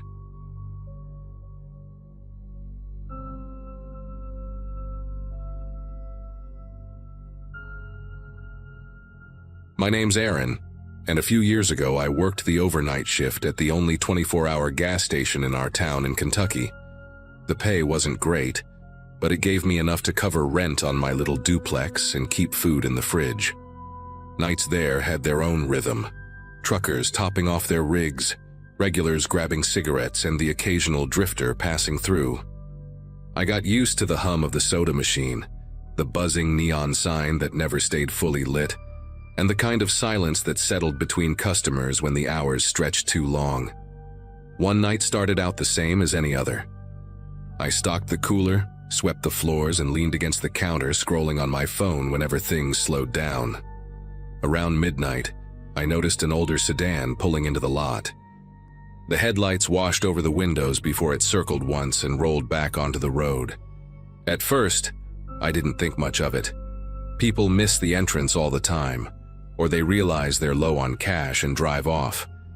But then, maybe 20 minutes later, the same car came through again, looping around slow enough that I could make out its dented bumper and one dim headlight.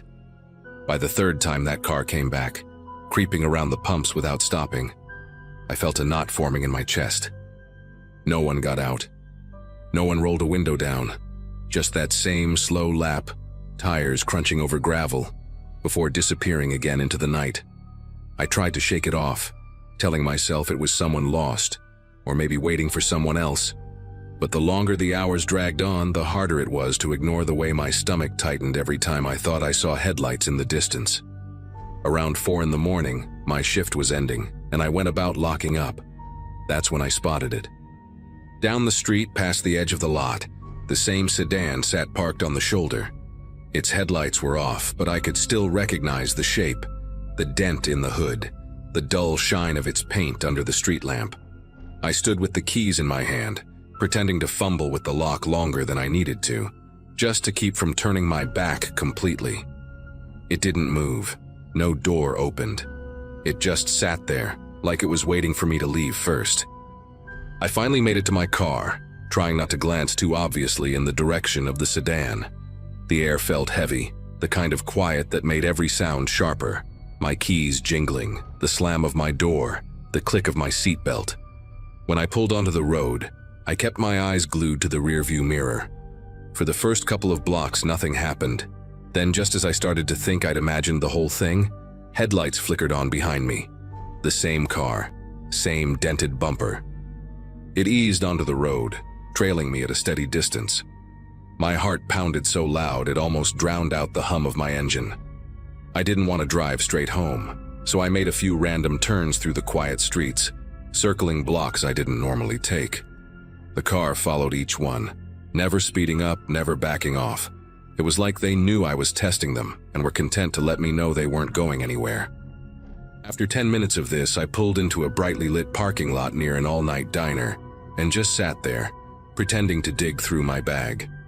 The sedan slowed as it passed but didn't turn in. It kept going, disappearing down the next street. When I finally got home, it was already past 5. I barely slept, every little sound outside pulling me back awake. The next morning, I thought maybe I'd worked myself up over nothing, that whoever it was had just been messing around or drunk. But when I showed up for my next shift, one of the officers from the local police department came into the store. He leaned on the counter, asked if I'd seen a certain car the night before, and described it down to the dent in the hood. My throat went dry. I told him everything, how it circled 3 times, then sat parked down the street. The officer nodded like he wasn't surprised. He said they'd found the car abandoned near the edge of town, doors unlocked.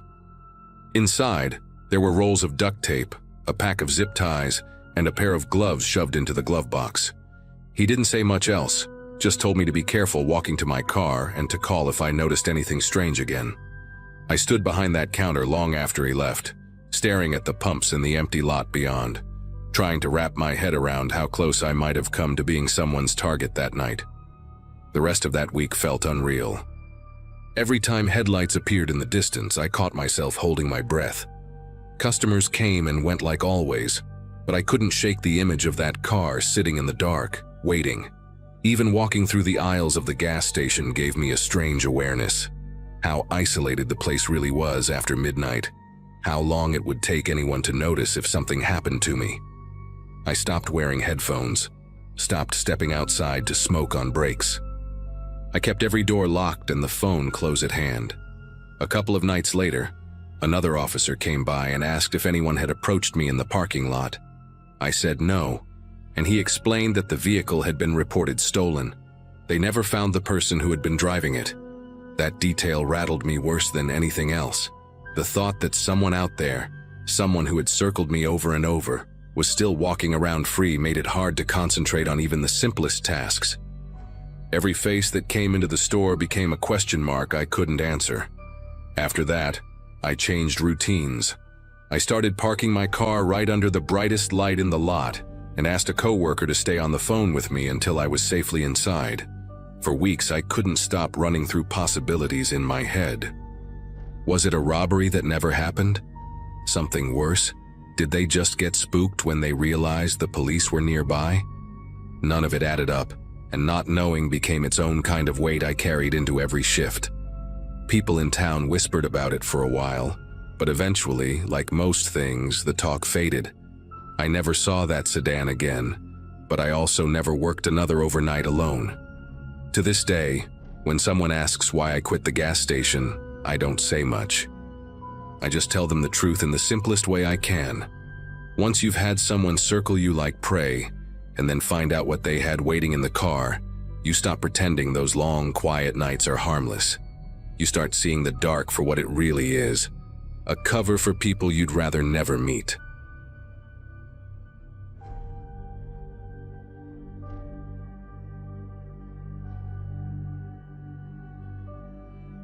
The town where I grew up didn't have much going on besides a strip mall, a football field, and that abandoned hospital on the edge of the old industrial district. Everyone had their own stories about it, but most were just recycled rumors, flickering lights in the windows, strange noises after dark, someone swearing they saw a figure in a white gown through the third-floor glass. By senior year, people treated it more like a rite of passage than anything else. Sneak in, take a few pictures, maybe record a video, and prove you weren't scared of a crumbling building. That autumn weekend, a couple of friends and I thought it'd be fun to head inside and get some footage for a short video. I was more into filming than they were, so I brought along my camera. The hospital loomed over the street, 4 stories of shattered windows and vines crawling up the brick. Even in daylight, it had this heavy presence, like the walls themselves were holding back secrets no one should uncover. My friends joked around, but I remember feeling uneasy before we even stepped through the broken side door. The inside reeked of mold and something sharper, maybe old chemicals soaked into the walls, paint peeled in long strips, hanging down like dead skin. Every step echoed way too loudly, as if the place was hollow, amplifying even the smallest sound.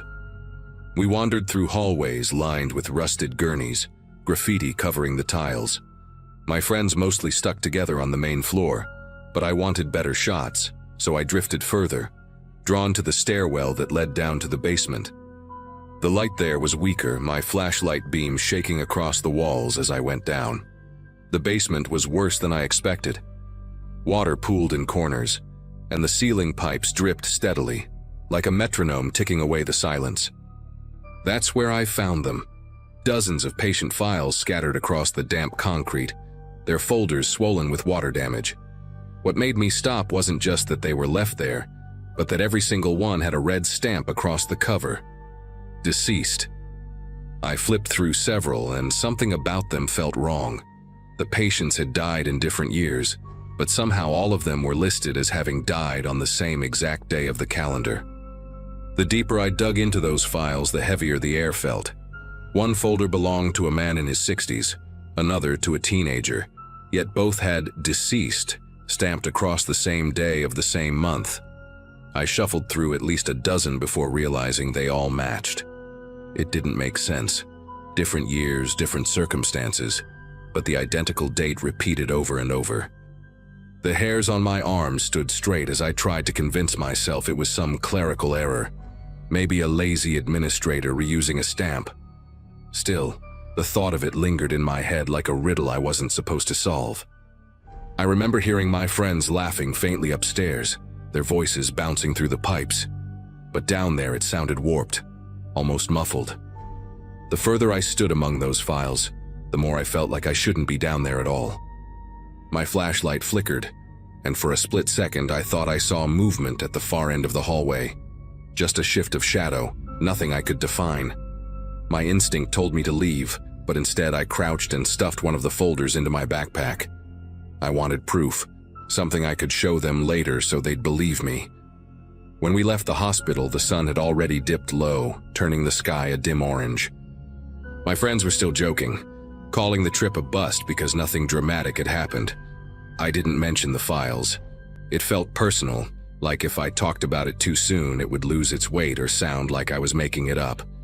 We piled into my old sedan, and I tossed my camera bag onto the passenger seat, glancing back once at the hospital. For a moment, I swear I saw a light flicker in one of the basement windows, even though there hadn't been power there in decades. That night, after dropping everyone off, I parked outside my house and sat in the driveway, scrolling through the footage. The camera had captured everything, the graffiti, the dripping pipes, and finally those patient files.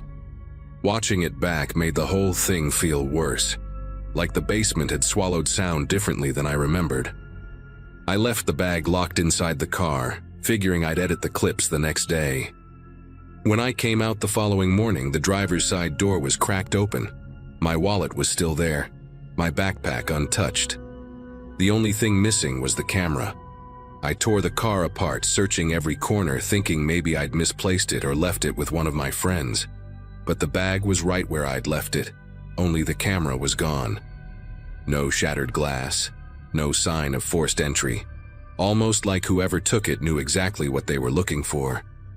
My neighbors didn't report seeing anything, and none of the other cars on the street had been touched. Out of everything inside, only the camera had vanished. The weirdest part was that the folder I'd stuffed in my backpack was still there. I pulled it out, the paper warped and damp, the red deceased stamp bleeding faintly through the cover. Holding it made me uneasy in a way I can't explain, like the file wasn't supposed to exist outside that basement. I thought about bringing it to school, showing my friends, but something about the missing footage made me hesitate. If someone went out of their way to take the camera, maybe they didn't want that evidence seen again. A couple of days later, I worked up the courage to open the folder one last time. The details blurred together, hard to read through the water stains, but the death date was still clear. That's when I noticed something I'd missed. The signature at the bottom wasn't from a doctor or nurse, but from someone listed simply as attending. No name, no credentials, just that word repeated on every file. I shoved the folder back into my drawer, and to this day I haven't looked at it again. I never got the camera back. I reported the theft, but the police shrugged, said it was probably kids or someone looking to pawn electronics. But I know better. Someone broke into my car, skipped over cash and personal stuff, and took only the one thing holding proof of what I'd found. I can't prove it, but part of me is convinced that whatever secrets were buried in that hospital are meant to stay buried. The folder is still hidden in my closet, and sometimes late at night, I wonder if keeping it was the worst mistake I ever made.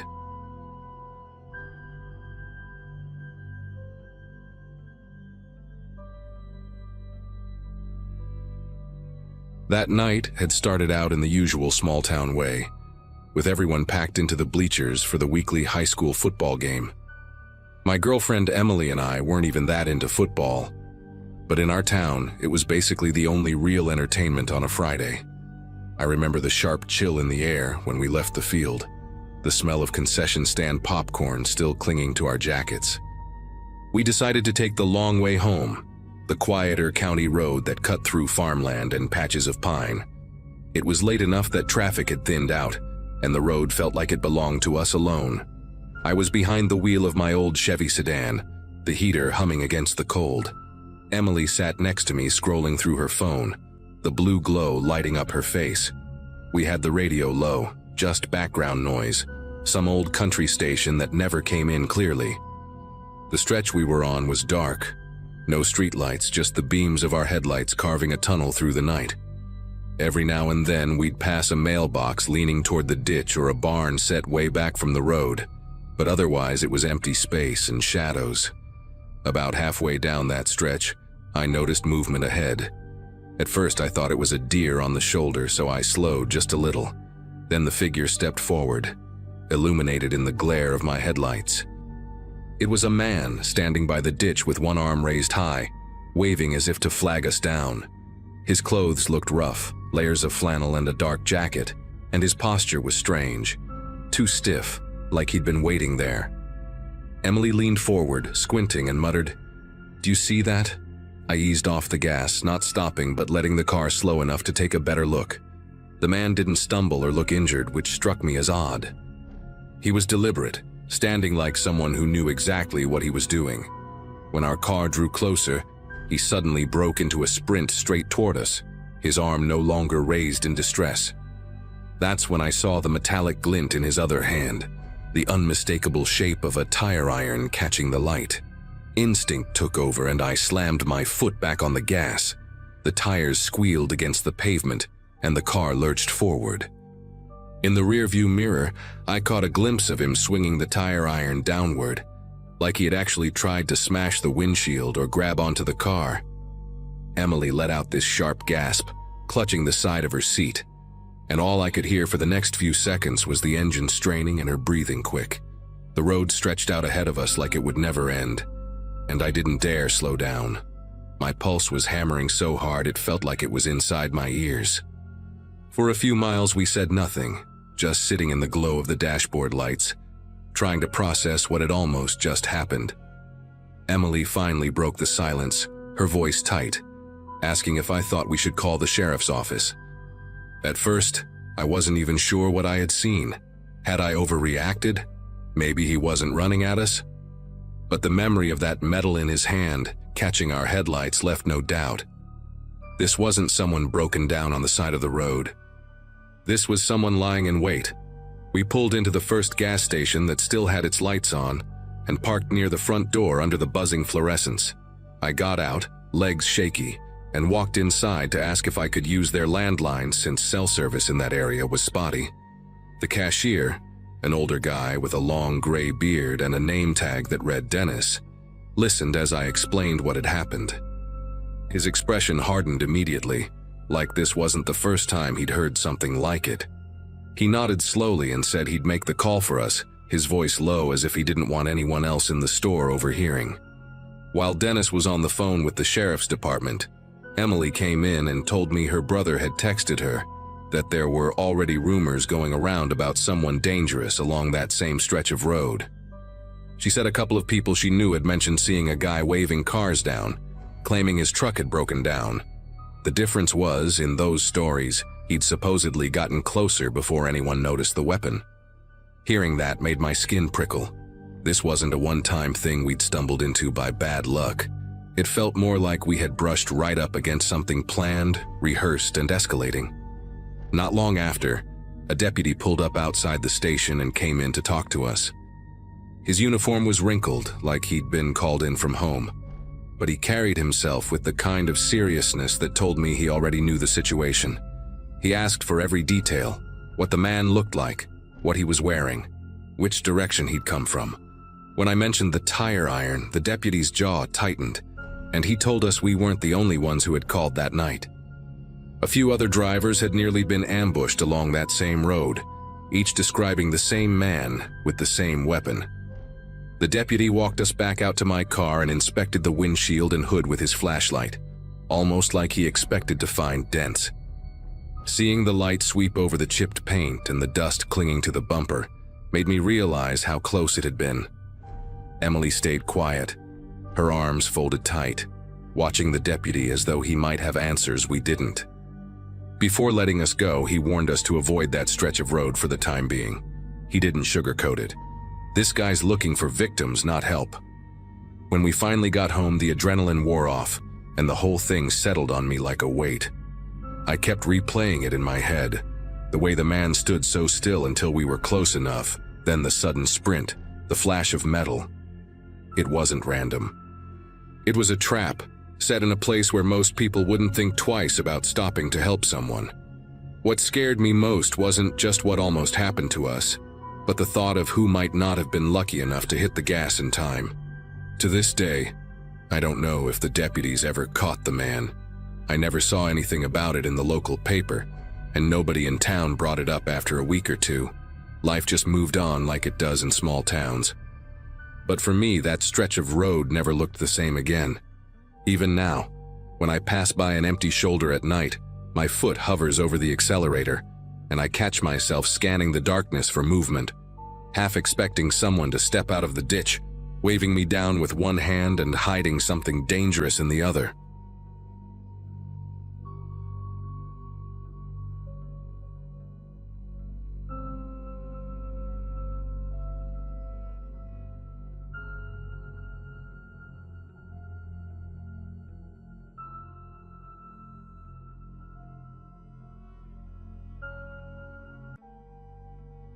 Hello everyone. Before we start, make sure to like and subscribe to the channel, and leave a comment with where you're from and what time you're watching. That way, YouTube will keep showing you stories just like this one. Now, Let's begin. Widowhood changes you in ways you never expect, and one of those changes was my decision to stay on the property Glenn and I had built together in rural Montana. He passed 2 winters before that night, and somewhere between burying him and turning 43, I convinced myself that staying made sense. Our nearest neighbors, the Farley family, lived about 3 miles down the county road, and the closest sheriff's substation was in Ridgefield, a good 50-minute drive on roads that turned treacherous after dark. People in the city think isolation sounds peaceful, romantic even, but there is nothing romantic about being a woman alone in a house surrounded by wheat fields and darkness that stretches in every direction. That particular night in early November 2017, I had gone to bed around 10, exhausted from splitting firewood and fixing a section of fence the wind had knocked down. My 2 dogs, a German shepherd named Duke and a mutt named Copper, slept in their usual spots by the wood stove. The wind had died down and the house had settled into that deep, consuming quiet that only exists miles away from civilization. I woke to Duke's growl, low and guttural, the kind of sound he only made when something was genuinely wrong. My eyes opened to complete darkness, and for a moment I lay still, listening, trying to separate real sounds from the remnants of whatever dream I had been having. Then Copper joined in. Both dogs now at the bedroom window, their bodies rigid, hackles raised in silhouettes against the faint moonlight coming through the curtains. I heard it then, distant but unmistakable, other dogs barking somewhere out in the night. The Farleys had hounds, and they never barked like that unless something had them spooked. I pushed myself up on one elbow, reaching for the lamp on my nightstand, when I saw it, a sweep of headlights moving slowly across my eastern field. Not on the road, but actually in the field, cutting through the harvested wheat stubble. My heart began pounding as I watched the lights move with purpose, methodical, like whoever was driving knew exactly where they were going. Nobody had any business being on my property at. I checked the clock, 2:47 in the morning. I did not turn on the lamp. Some instinct, ancient and primal, told me to stay in the dark. Instead, I slid out of bed and crouched below the window, peering over the sill just enough to watch. The headlights had stopped moving now, parked at the edge of my property near the old grain silo Glenn had never gotten around to tearing down. Then they went dark. For a long moment, nothing happened. Just the dogs growling and the distant sound of the Farley hounds still going wild. Then I saw a second set of headlights appear, coming from the opposite direction, from the west where the old logging road cut through the tree line. These lights also moved slowly, deliberately, and they also stopped at the perimeter of my property before going dark. My mouth went dry. I reached for my phone on the nightstand, my fingers finding it in the darkness, and I pressed the power button.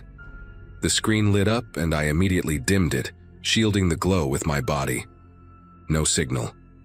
There was never good signal out here, but sometimes I could get 1 bar near the kitchen window. I moved through the house without turning on any lights, Duke and Copper following close behind me, their nails clicking softly on the hardwood floors. When I reached the kitchen, I pressed myself against the wall beside the window that faced the front yard and the long gravel driveway that connected my property to the county road. What I saw made my legs go weak. A third vehicle was parked at the end of my driveway, its headlights also off. Just a dark shape against the slightly lighter darkness of the sky. They had surrounded the house. 3 vehicles, positioned at 3 different points, and all of them had known exactly where to stop, exactly how to approach without being seen from the road. I checked my phone again, holding it up near the window, watching desperately for even 1 bar to appear. Nothing. I thought about the landline in the living room, the old rotary phone Glenn had insisted on keeping because cell service was so unreliable. I started moving toward it, staying low, when I heard something that stopped me cold, the distinct sound of a radio crackling somewhere outside, followed by a man's voice too quiet to make out the words, but close enough to hear the tone. I crawled to the living room, my knees scraping against the rug Glenn's mother had given us as a wedding gift. The rotary phone sat on the small table by the couch, and I lifted the receiver as quietly as I could, pressing it to my ear. Dead silence. No dial tone. Nothing. They had cut the line.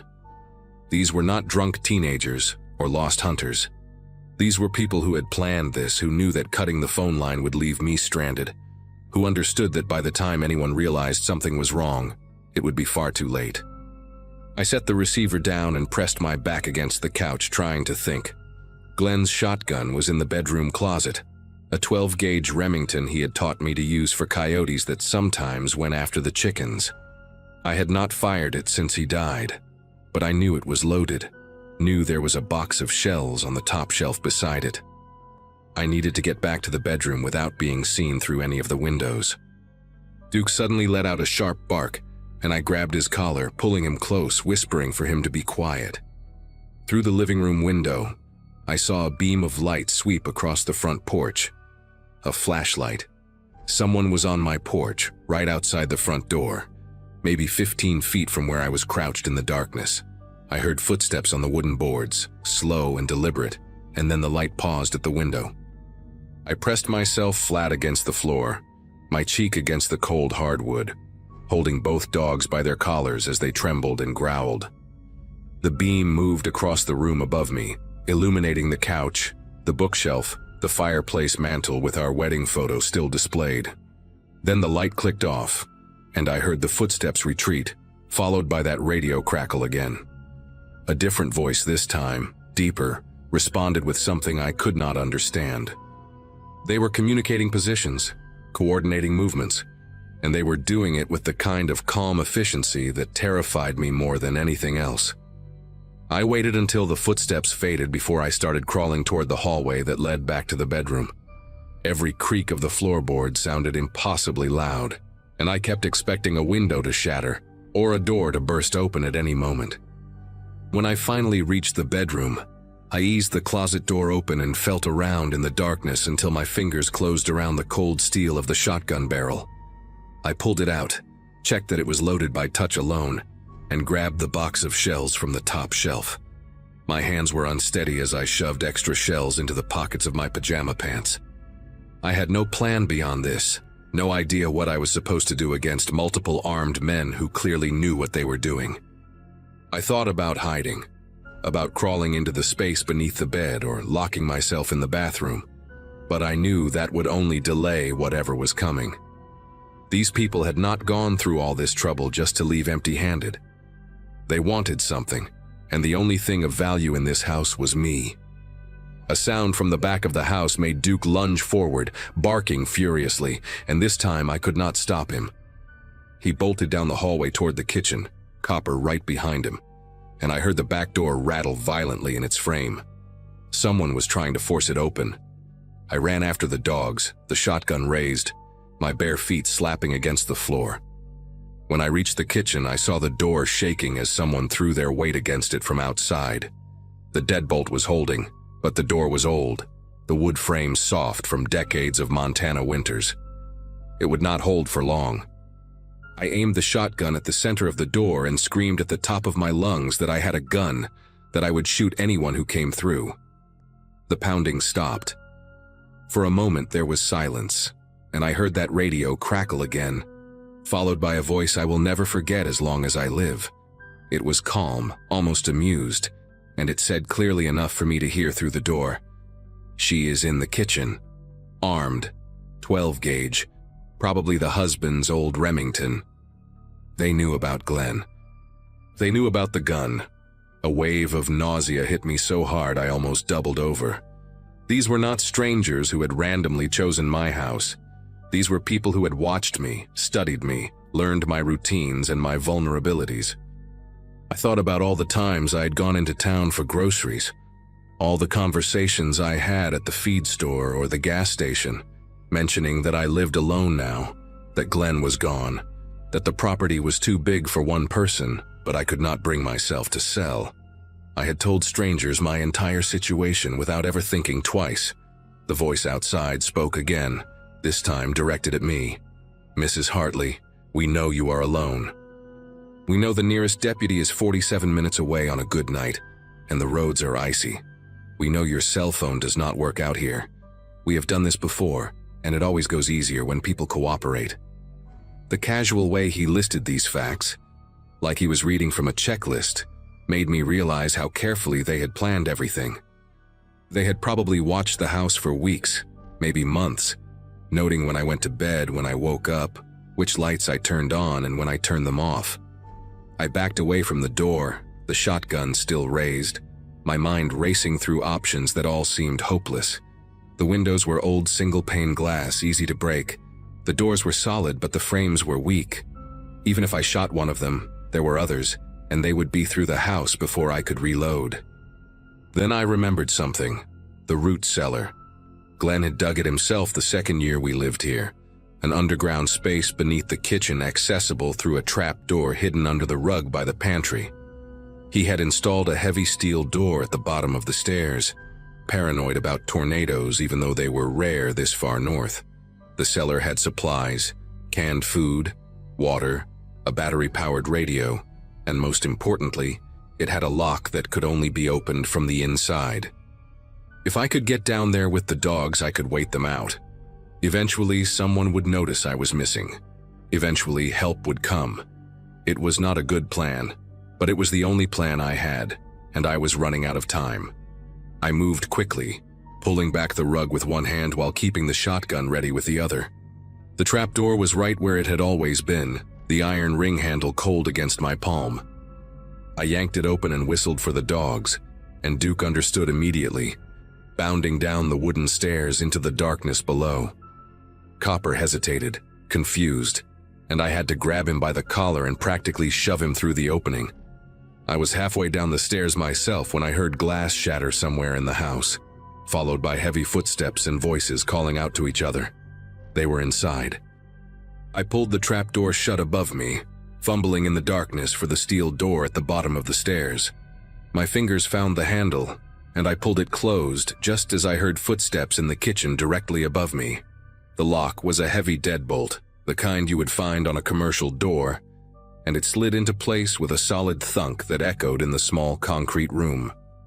I pressed my back against the cold wall, both dogs huddled against my legs, and I listened to the sounds of my home being torn apart above me. Cabinets slamming, furniture being overturned, and then footsteps directly over the trapdoor, followed by the sound of someone pulling at the handle. A voice, the same calm voice from before, called down through the floor. "Mrs. Hartley, that is a very old door. We have tools, we have time. The choice is yours." I did not answer. I sat in the darkness with my shotgun aimed at the steel door. My dogs pressed against me, and I waited. I heard drilling, prying, the sound of metal scraping against metal. It went on for what felt like hours, but was probably only 40 minutes. Then, suddenly, it stopped. I heard voices arguing, urgent now, the calm tone gone. A vehicle engine started somewhere outside, then another. Through the concrete walls, I heard tires on gravel moving fast, moving away. I did not move from that cellar until sunlight began to creep through the small ventilation grate near the ceiling. When I finally climbed out, my house was destroyed. Every drawer emptied, every closet ransacked, furniture overturned and broken. But I was alive. The sheriff found me sitting on my front porch with the shotgun across my lap, and I told him everything. He listened with the expression I could not read, then told me there had been 3 other home invasions in the county over the past 2 years, all isolated properties, all women living alone. 2 of those women were never seen again. They never caught the men who did it. I sold the property 6 weeks later and moved to Bozeman, where I can see my neighbors' houses from my kitchen window. I still do not sleep through the night. I still wake up at 2:47 in the morning, listening for dogs barking in the distance, waiting for headlights to sweep across a field that no longer exists outside my window.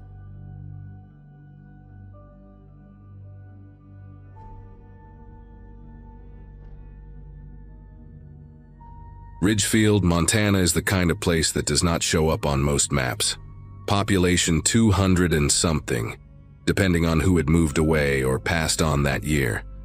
My best friend Haley and I were sent there every summer to stay with my grandparents while our parents worked. And by the time we finished 6th grade, we knew that dirt road to Perkins General Store better than we knew our own backyards. 4 miles of packed earth cutting through wheat fields and abandoned farmland, with nothing but fence posts and the occasional rusted tractor to break up the endless gold horizon. We had walked it dozens of times without incident, two 12-year-old girls with too much energy and not enough supervision, picking wild blackberries and racing each other to the old Jennings barn that sat rotting at the halfway point. Our grandparents never worried about us making that trip alone, because nothing ever happened in Ridgefield. That was the whole point of the place, the safety of isolation, the comfort of knowing every single face in town. On that Thursday morning in early June, Grandma pressed a $20 bill into my palm and handed me her grocery list, and Haley and I set off like we had 100 times before. The heat hit us the moment we stepped off the porch, that dry Montana summer heat that makes the air shimmer above the road like a mirage.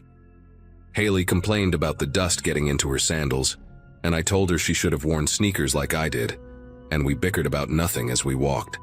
We were roughly 2 miles in when I heard the engine approaching from behind, which meant nothing at first because farmers drove that road constantly. But this vehicle slowed down in a way that made me turn around and look. A dark green pickup truck with a dented front bumper and mud splattered across the wheel wells pulled up alongside us, keeping pace with our walking speed. The driver leaned across the passenger seat and rolled down the window, and I got my first clear look at his face. He had thin blonde hair slicked back against his scalp with something greasy, pale blue eyes that seemed too wide for his face, and a smile that stretched his lips in a way that showed every single one of his yellow teeth. When he spoke, his voice came out warm and friendly, the kind of voice adults use when they want children to trust them immediately. "You girls must be the Whitaker grandkids," he said, nodding like he already knew the answer. "Heading to Perkins, I bet. Your grandma send you for groceries?" I remember feeling a small wave of relief at that moment, because he knew our family name, which meant he had to be a local, someone safe. Haley relaxed a little beside me too, her shoulders dropping from their tense position.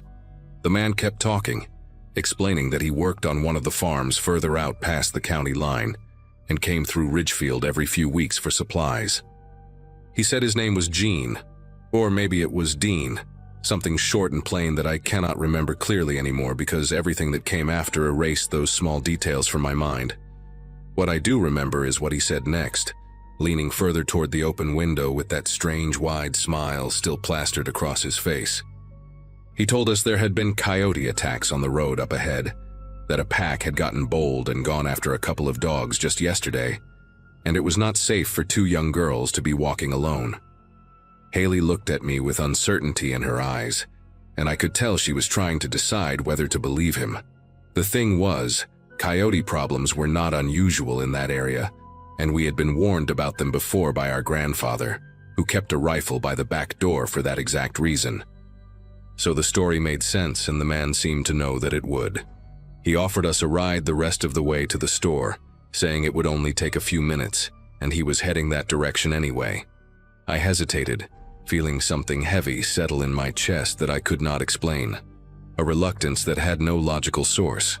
But Haley was already moving toward the truck, and I did not want to seem like a scared little kid in front of her. I climbed into the cab after her, settling onto the cracked leather bench seat that smelled like cigarettes and something else, something sour and faintly chemical that I could not identify. The man pulled back onto the road, and for a minute everything seemed normal. Just the rumble of the engine and the dust billowing behind us through the rear window. Then I noticed we were not going the right way. The road to Perkins continued straight for another 2 miles before curving slightly east toward the village center. But this man had turned left onto a narrow side path that led into the overgrown Jennings property.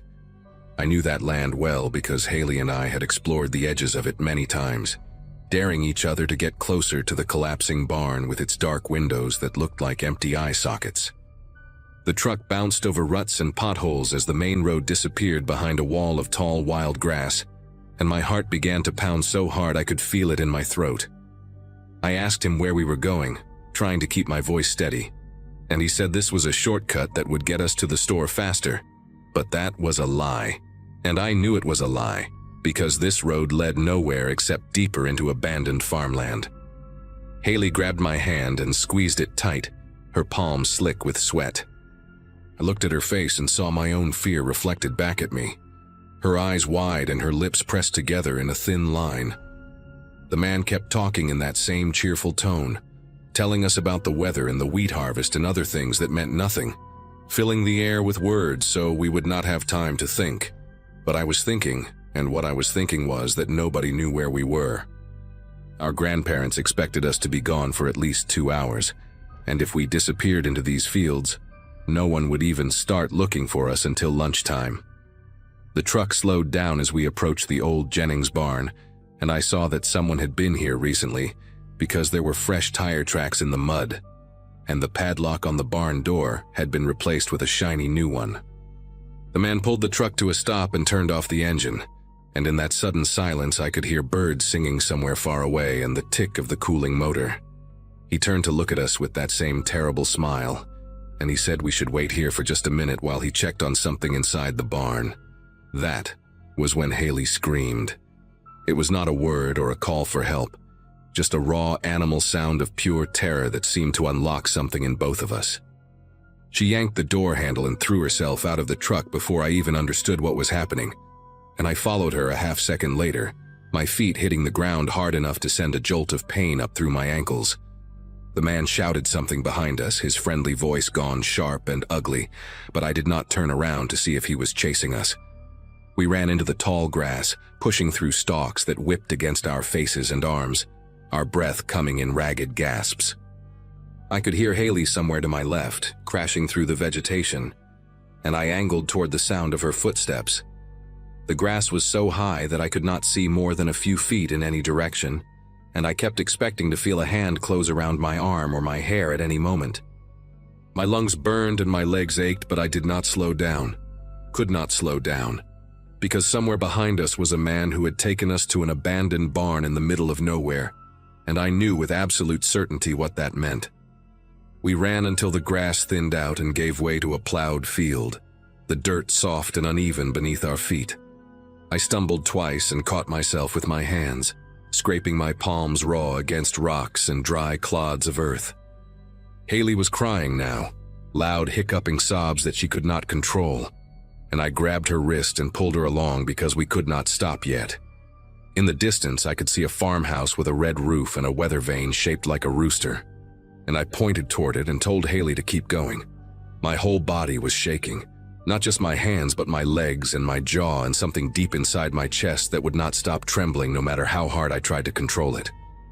We crossed what felt like miles of open field, exposed and vulnerable under that bright blue sky, before we finally reached the farmhouse and I started pounding on the door with both fists. A woman in her 60s opened it, flour on her apron and confusion on her face, and I tried to explain what had happened, but the words came out jumbled and desperate, and I could see that she did not understand. Her name was Loretta Grimes, and she sat us down at her kitchen table and gave us glasses of water while she called our grandparents. Haley could not stop crying, her whole body shaking with sobs that seemed to come from somewhere deep inside her, and I held her hand across the table while I tried to answer Loretta's questions. I told her about the man in the green truck, about the lie he told us about coyotes, about the turn onto the side road and the barn with the new padlock. Loretta's face went pale as I spoke, and she picked up the phone again to call the sheriff's office in the next town over. My grandfather arrived 20 minutes later, his face a mask of fear and fury that I had never seen before, and he wrapped both of us in his arms so tight I could barely breathe. The sheriff's deputy showed up an hour after that, a young man with a notepad who wrote down everything I said and nodded seriously but did not seem particularly alarmed. He told us the description matched several trucks in the county and that without a license plate number, there was not much they could do. My grandmother kept saying we should never have been walking alone, that it was her fault for sending us, and the guilt in her voice made me feel worse than anything else that had happened that day. The following weeks were strange and uncomfortable in ways I did not expect. Word spread through Ridgefield quickly, as it does in small towns, but the reaction was not what I thought it would be. Some people believed us completely and praised us for being smart enough to run, but others, including people I had known my whole life, suggested that we had misunderstood the situation. Maybe the man really was just trying to help, they said. Maybe we panicked for no reason and made a nice farmer look like a criminal. One older man at the general store told my grandfather that city kids were always too suspicious, too dramatic, and that we probably scared a good Samaritan half to death by jumping out of his truck like that. The doubt hurt almost as much as the memory of that day, and Haley and I stopped talking about what happened because it seemed like nobody wanted to hear it. We finished out the summer at our grandparents' house, but we never walked to the store alone again. And we never explored the old Jennings property, and we slept in the same bed every night because neither of us could stand to be alone in the dark. 6 weeks after that Thursday morning, my mother called with news that made her voice crack and tremble through the phone line. A man had been arrested in Carroll County, about 80 miles south of Ridgefield, after attempting to force a 9-year-old boy into his vehicle outside a gas station. The boy's father had been inside paying and came out just in time to see what was happening, and he held the man down until police arrived. The vehicle was a dark green pickup truck with a dented front bumper. When investigators searched the property where the man lived, a rented trailer on the edge of an old farming community, they found things that my mother would not describe to me no matter how many times I asked. She only said that the man had done this before, in other counties, in other states, and that some of those children had never been found. I sat on the edge of my bed in my childhood room, the phone pressed against my ear, and I thought about that barn with the shiny new padlock and the fresh tire tracks in the mud. I thought about how close we had come to being part of a story that ended very differently. A story that might have ended with our photographs on missing person flyers stapled to telephone poles across Montana. Haley and I are adults now, both of us with families of our own, and we have only talked about that day a handful of times in all the years since. But I think about it more often than I would like to admit, usually when I see my own daughter walking home from school or riding her bike around the neighborhood. I taught her early about strangers and cars, and the lies that dangerous people tell, and I made sure she understood that politeness is never more important than survival. She knows that if something feels wrong, she should run first and explain later, and she knows that I will always believe her no matter what anyone else says. The man who drove that green truck is serving multiple life sentences now, locked away in a place where he cannot hurt anyone else. But sometimes late at night when sleep will not come, I still see his face through that rolled-down window. I still see those yellow teeth stretched into that wide, unnatural smile. And I still hear his friendly voice, asking if we were the Whitaker grandkids heading to the store. And I wonder how many other children heard that same voice, saw that same smile, and were not lucky enough or fast enough to escape into the tall grass before it was too late.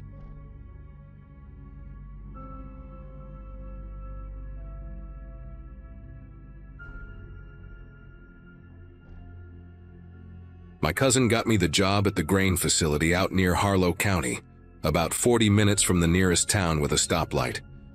He worked for the agricultural company that owned the place and said they needed someone to cover night shifts for a few weeks, while their regular guy recovered from back surgery. Simple work, he promised. Walk the perimeter twice a night, log any delivery trucks that came through, check the temperature gauges on the storage bays, and make sure nobody was messing around on the property. The pay was decent for what amounted to sitting in a small office trailer and reading most of the night. I had just finished my teaching certification and was waiting for the school district to finalize my contract for the fall semester, so the timing worked out. My girlfriend thought I was crazy for taking a job in the middle of nowhere, but we needed the money, and 6 weeks of overnight shifts seemed like easy cash. The facility itself sat on about 15 acres of flat land surrounded by cornfields on 3 sides and a county road on the 4th. There were 6 massive grain silos, a long metal warehouse for equipment storage, and 3 smaller storage bays used for overflow during harvest season. The office trailer where I spent most of my time was positioned near the front gate, close enough to the road that I could see headlights coming from a mile away. My first 3 shifts were exactly what my cousin described. Boring in the best way possible. I did my rounds at midnight and again at 4 in the morning, wrote down a whole lot of nothing in the logbook, and spent the rest of my time grading practice tests I had created for the class I would be teaching in September. The only company I had was the security cameras, 8 of them total, feeding grainy black and white footage to a monitor that looked like it belonged in the 90s. The night sounds out there took some getting used to.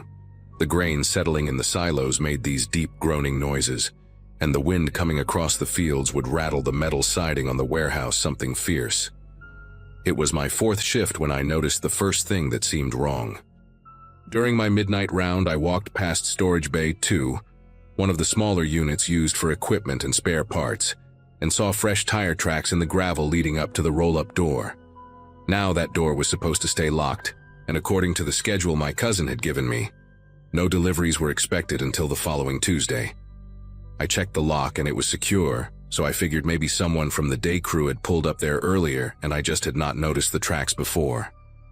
I wrote it down in the logbook anyway, the way I was supposed to, and finished my round without thinking much more about it. But when I came back around at 4 in the morning, I noticed something else. There was a dark stain on the concrete pad right outside the bay door, maybe 2 feet wide, like someone had spilled something and tried to wash it away. The edges were still wet. I crouched down and touched it, and my fingers came up with this faint pinkish color. Looked diluted, like whatever it was had been hosed down but not completely cleaned. I stood there for a while trying to come up with an explanation that made sense. Maybe one of the day workers had cut himself and cleaned it up. Maybe someone hit a deer on the road and pulled in to check their vehicle. I almost convinced myself it was nothing, but something kept nagging at me. Why would anyone wash down a spill at a grain facility in the middle of the night? I took a few pictures with my phone, just in case, and went back to the trailer. I thought about calling my cousin, but it was almost 5 in the morning and I did not want to wake him up over what was probably nothing.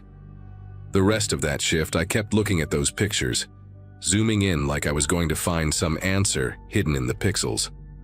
When the day supervisor showed up at 6 to relieve me, I mentioned the tire tracks and the stain. He was this older guy named Dwight, been working there for 15 years, and he just shrugged and said it was probably hydraulic fluid from one of the tractors. He did not seem concerned at all, so I let it go, but I saved those pictures anyway. 2 nights later, I found the tools.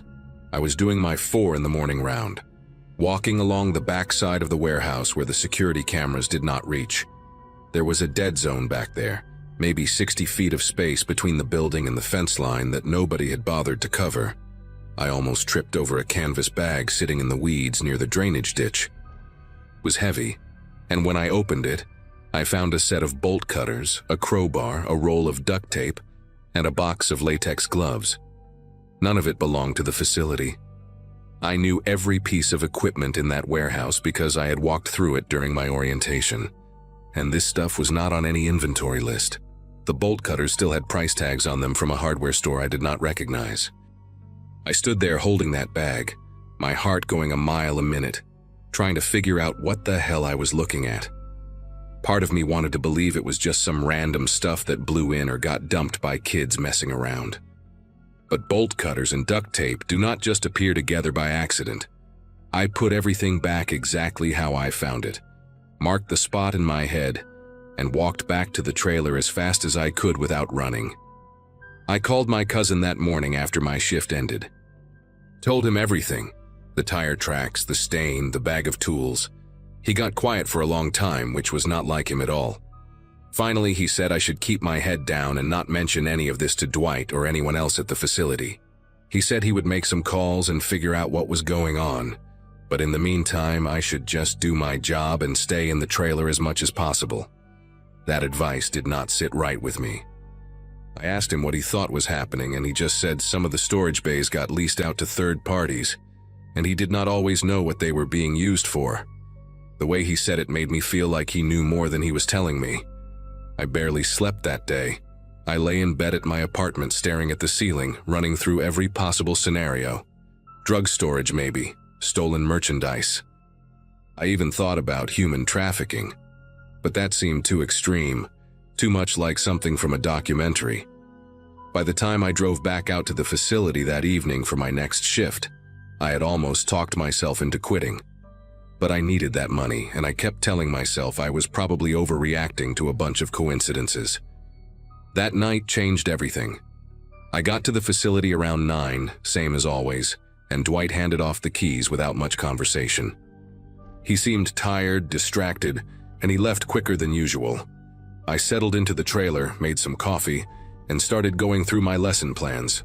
Around 11, I noticed headlights on the security monitor, a truck coming down the access road from the back of the property, not from the main county road where deliveries usually came. That road was supposed to be gated and locked, only used during harvest season when they needed extra access for the big equipment. I watched the truck pull around behind Storage Bay 2, the same bay where I had found the tire tracks. It sat there for about 10 minutes with its lights off, and then it left the same way it came. No one got out that I could see. No one approached the trailer or checked in with me. According to every protocol I had been given, any vehicle on the property at night was supposed to log in with the night watchman. That was literally my entire job.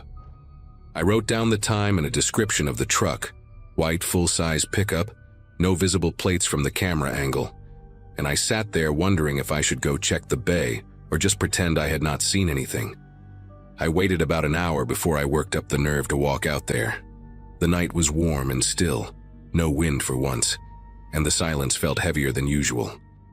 I took my flashlight and walked the long way around, staying close to the silos where I could duck out of sight if I needed to. When I got to Storage Bay 2, I noticed the padlock was different. The old one had been brass, weathered and scratched up from years of use. This one was silver, brand new, with a black rubber coating around the shackle. Someone had changed the lock. I put my ear against the roll-up door. I know that sounds stupid, like something from a movie, but I did not know what else to do. And I heard nothing at first. Just the metal ticking as it cooled down from the day's heat. Then I heard something that made my whole body go rigid. Voices.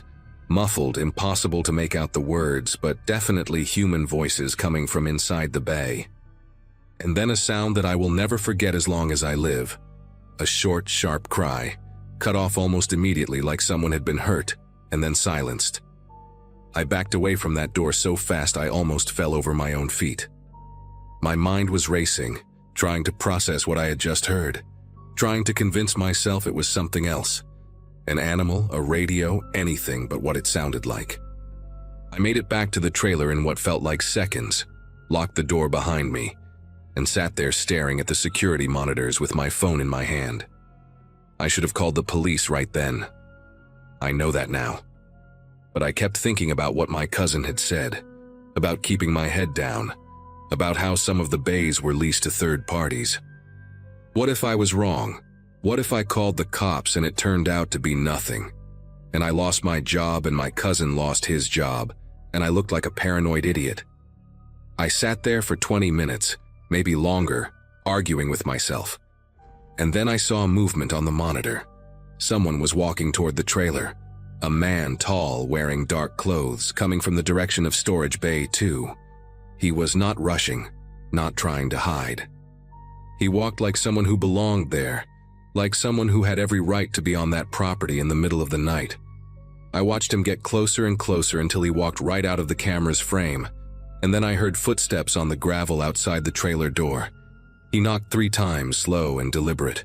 I did not answer. I did not move. I barely breathed. Through the small window next to the door, I could see the outline of his shape, just standing there, waiting.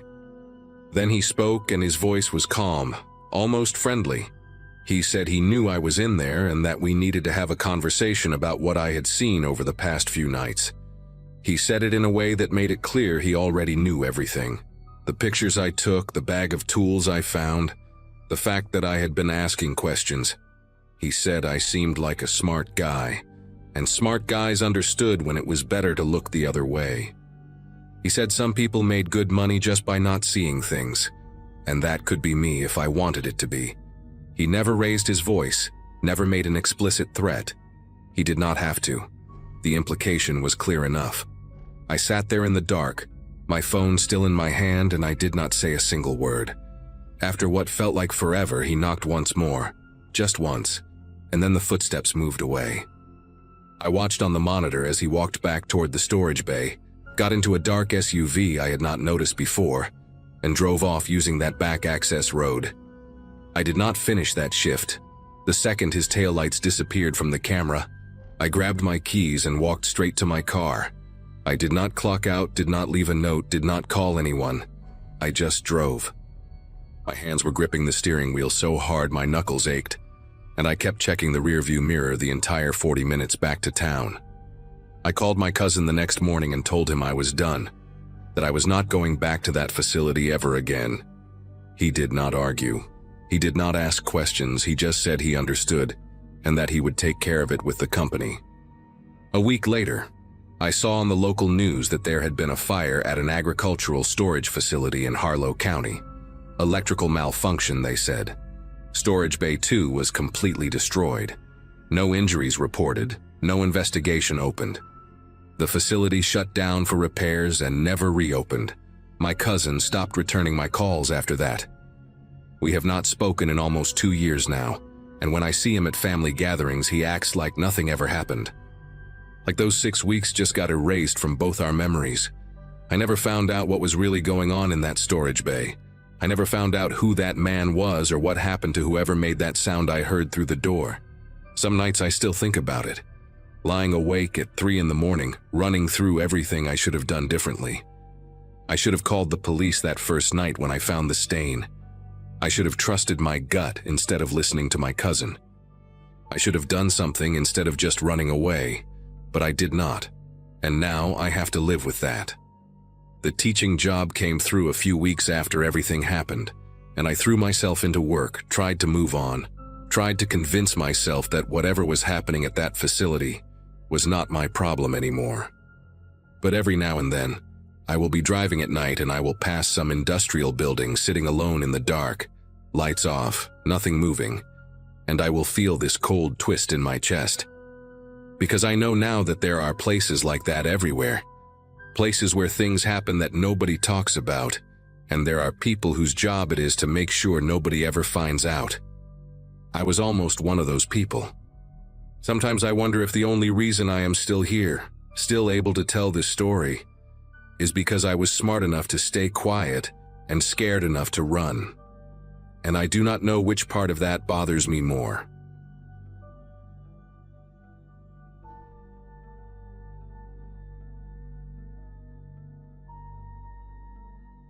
Rural Kansas has a way of making you feel both free and completely exposed at the same time. When my dad passed in 2017, he left me 47 acres of farmland that had been in our family since my great-grandfather bought it dirt cheap during the Depression. My wife Sheila and I had been renting a cramped apartment in Denver for 6 years by then, and with our twin daughters about to start kindergarten, the timing felt right. We moved in that September, right around my high school reunion, which made me realize how much time had slipped by since I left that small town as a kid, dreaming of city life. The property sat at the end of a long dirt road, almost a mile from the county route, surrounded by nothing but wheat fields and a few scattered oak trees that had been there longer than anyone could remember. The previous tenant, a guy named Jerry Mullins who helped my dad maintain the place after his stroke, had moved out 3 months before we arrived.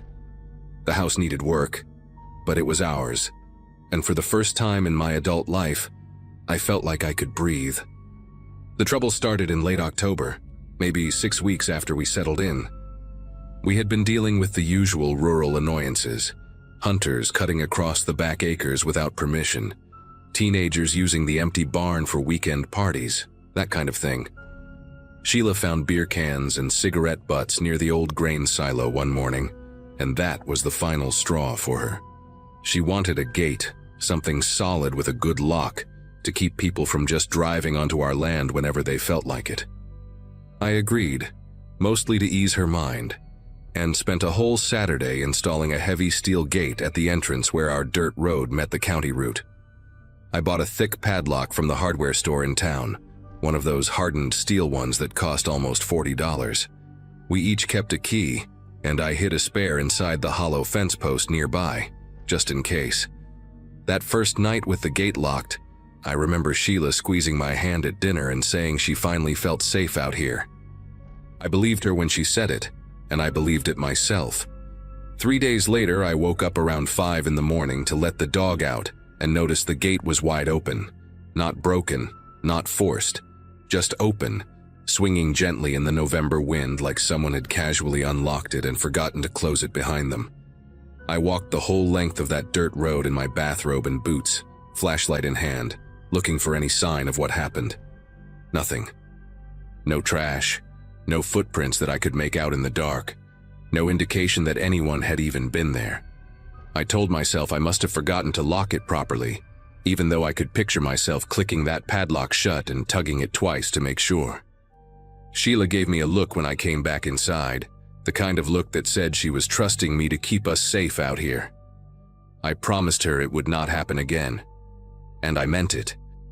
That evening, I checked the lock 3 separate times before coming inside for dinner, but it did happen again. The following Monday morning, Sheila was the one who found it. Gate wide open, padlock hanging loose on the chain like it had been gently placed there by someone with all the time in the world. This time I noticed something that made my chest tighten. Fresh tire tracks in the dirt, deep grooves from a heavy vehicle that had driven right up our road sometime during the night.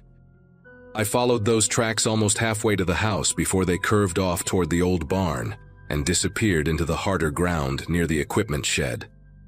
I searched that barn top to bottom, checked every stall, climbed up into the hayloft where dust hung thick in the morning light. Nothing was missing, nothing was disturbed, but someone had definitely been on our property. Someone with a key. I called the sheriff that afternoon, and Deputy Nolan came out to take a report, but he seemed almost bored by the whole thing. "Probably just kids," he said. "Probably someone messing with you." I wanted to believe him, but those tire tracks told a different story. I replaced the lock that same week, drove 30 miles to a different hardware store because I did not want to buy from the same place, thinking maybe somehow someone had gotten a duplicate made. This new padlock was even heavier, a different brand with keys that had a unique pattern cut into them. I threw away the old lock entirely and made sure only Sheila and I had copies this time. No spare hidden in the fence post, nothing. For about 10 days, everything seemed normal. The gate stayed locked, the road stayed empty, and I started to convince myself that Deputy Nolan had been right after all. Maybe it really was just some kids playing a prank, and once they realized we were serious about security, they moved on to easier targets. Sheila stopped checking the windows every night before bed. The girls started playing outside again without one of us hovering nearby. I let my guard down, and that was exactly when things got worse. It was a Saturday morning in mid-November when I walked out to check the gate and found something that made me stop dead in the middle of the road. The gate was locked, completely secure, chain wrapped tight, padlock clicked shut just like I had left it. But it was not my padlock. The one hanging there was silver instead of black, a completely different brand, with a keyhole that my keys would never fit. Someone had come onto our property during the night, removed my lock entirely, and replaced it with their own. I stood there for a long time, just staring at it, trying to make sense of what I was seeing. This was not a prank. This was not teenagers looking for a place to drink beer. Whoever was doing this wanted me to know they could come and go whenever they pleased, that no lock I bought would keep them out. They were sending a message, and the message was clear. This property belonged to them as much as it belonged to me. I cut that lock off with bolt cutters and bought a third one that afternoon, but my hands were unsteady the whole drive home. Sheila wanted to move. She said it plainly over dinner that night, the girls already in bed, her voice low and controlled in a way that scared me more than yelling would have. She said she did not feel safe anymore, that whoever was doing this knew too much about our routines, about when we were asleep, about how to get in without leaving a trace. I tried to calm her down, told her we would figure it out. But the truth was I did not have answers. I called Deputy Nolan again the next morning, and he came out to look at the new lock I had cut off, turning it over in his hands like it was a curiosity rather than evidence. He said there was not much he could do without catching someone in the act. No crime had technically been committed, no theft, no property damage beyond the locks themselves. He suggested we install cameras, maybe motion lights, something to discourage whoever was doing this. It felt like being told to solve my own problem, but I did not know what else to do. That night I ordered 2 trail cameras online, the kind hunters use to photograph deer, and paid extra for overnight shipping. The cameras arrived on a Wednesday, and I spent most of that afternoon mounting them. One pointed directly at the gate, hidden inside a wooden birdhouse I nailed to a tree about 20 feet back, and another aimed at the dirt road from the corner of our front porch. They were motion-activated, designed to capture clear images even in total darkness using infrared. I tested them a dozen times, walking back and forth in front of each one until I was satisfied they were working perfectly. Sheila watched me from the kitchen window the whole time, and when I came inside, she hugged me longer than usual. We both knew that whatever those cameras captured might change everything. That night I barely slept, checking my phone every hour to see if the motion alerts had triggered. Nothing happened. The next night was the same, quiet, still. The gate locked tight every morning when I walked out to check. By Friday, I started to wonder if maybe the cameras themselves had scared whoever it was away. If just knowing they were being watched was enough to make them stop. I should have known better than to hope for something that simple. Saturday morning, I woke up to 3 motion alerts on my phone, all time-stamped between 2 and 3 in the morning. My mouth went dry before I even opened the app. The first image showed headlights approaching the gate from the county route, just 2 bright circles floating in the darkness. The second image was clearer. A pickup truck, dark-colored, maybe blue or green, parked right in front of the gate with its engine still running. I could see exhaust rising in the cold air, caught by the infrared flash.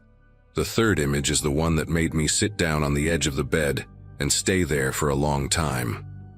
A man stood at the gate, his back to the camera, wearing a heavy work jacket and a baseball cap pulled low. He was not cutting the lock. He was not forcing anything.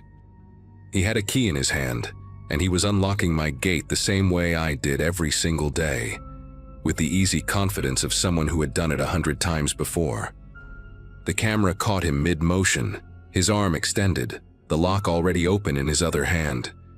He looked comfortable. He looked like he belonged there. I showed Sheila the photos and watched her face go pale. She asked me if I recognized the truck, and I told her I did not. But something about it nagged at me. The shape of it, the way the tailgate sat slightly crooked like it had been bent in an accident years ago.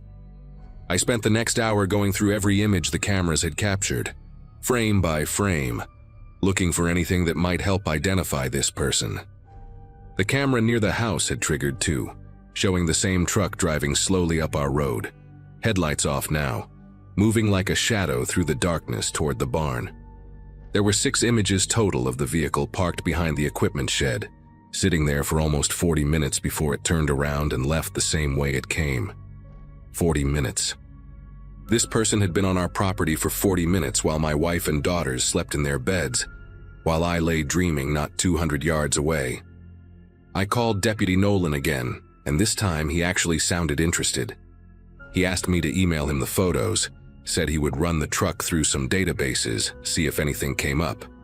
But I was done waiting for the sheriff to solve this. I needed to find out who this was myself. The next morning I drove into town and stopped at the diner where most of the old-timers gathered for breakfast. I figured if anyone knew about a dark pickup truck with a crooked tailgate, it would be someone who had lived in this county their whole life. I sat at the counter and ordered coffee, then started asking questions as casually as I could. Mentioned I was looking for someone who might do some work on my property, someone who knew the area well. A woman named Betty who worked the register overheard me and asked which property I was talking about. When I told her, she got quiet for a second before saying I should talk to Jerry Mullins. The name hit me like a punch to the chest. Jerry Mullins, the same man who had worked for my father, who had lived on our property as a caretaker for almost 3 years before we moved in.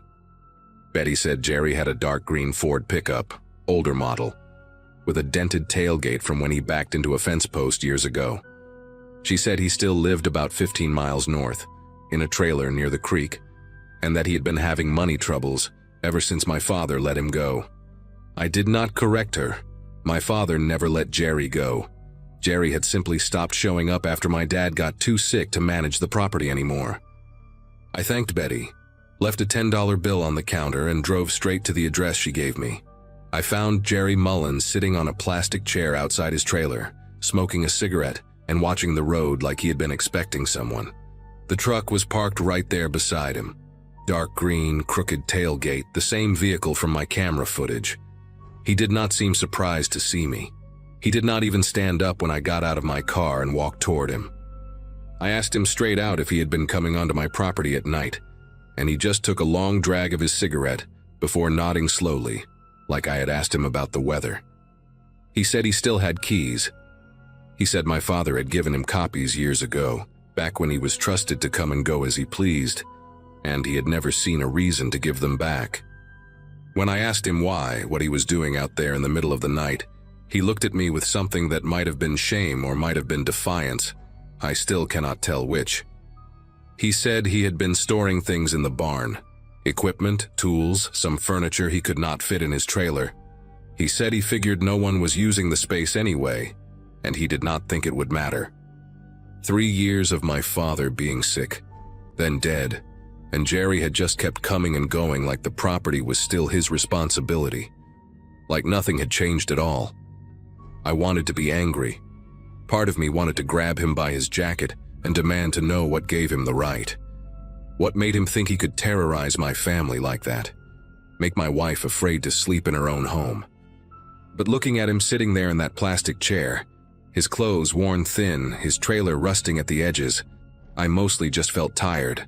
I told him to give me the keys, all of them, every copy he had ever made. He went inside without a word and came back with a small metal ring holding 4 different keys, each one labeled with faded tape that had my father's handwriting on it. Front gate, barn door, equipment shed, back entrance. He handed them over and I stood there holding them, feeling the weight of all those years my father had trusted this man. I asked Jerry if he understood that he could not come back, that this was over now. He nodded and stubbed out his cigarette on the arm of his chair. He said he was sorry, that he never meant to scare anyone, that he always came late at night specifically so he would not bother us. Like that made it better. Like the intent behind the fear somehow erased the fear itself. I drove home and told Sheila everything. We searched the barn together that afternoon and found exactly what Jerry had described. Boxes of old tools, a broken generator, some water-damaged furniture stacked in the corner of the hayloft. Nothing sinister, nothing dangerous, just the sad remnants of a man who could not let go of a place that was no longer his. I changed every lock on the property that weekend, installed new deadbolts, and added 2 more cameras just to be safe. Deputy Nolan closed the case without filing charges after I told him I did not want to press the issue. Jerry was pathetic more than criminal, and dragging him through the courts would not undo the weeks of fear we had already lived through. Sheila still checks the gate every morning before I wake up. Sometimes I catch her standing at the window late at night, watching the road, waiting for headlights that I pray will never come again. We talk about selling the place sometimes, starting over somewhere else, but this land belonged to my family for almost a century, and I'm not ready to let one troubled man take that from us. The locks are changed, the cameras are watching, and Jerry Mullins has not come back. But I still keep those 4 keys he gave me, tucked in a drawer beside my bed, where I can look at them whenever I need to remind myself that the thing I feared most was not a monster or a ghost. It was just a man with a key and nowhere else to go.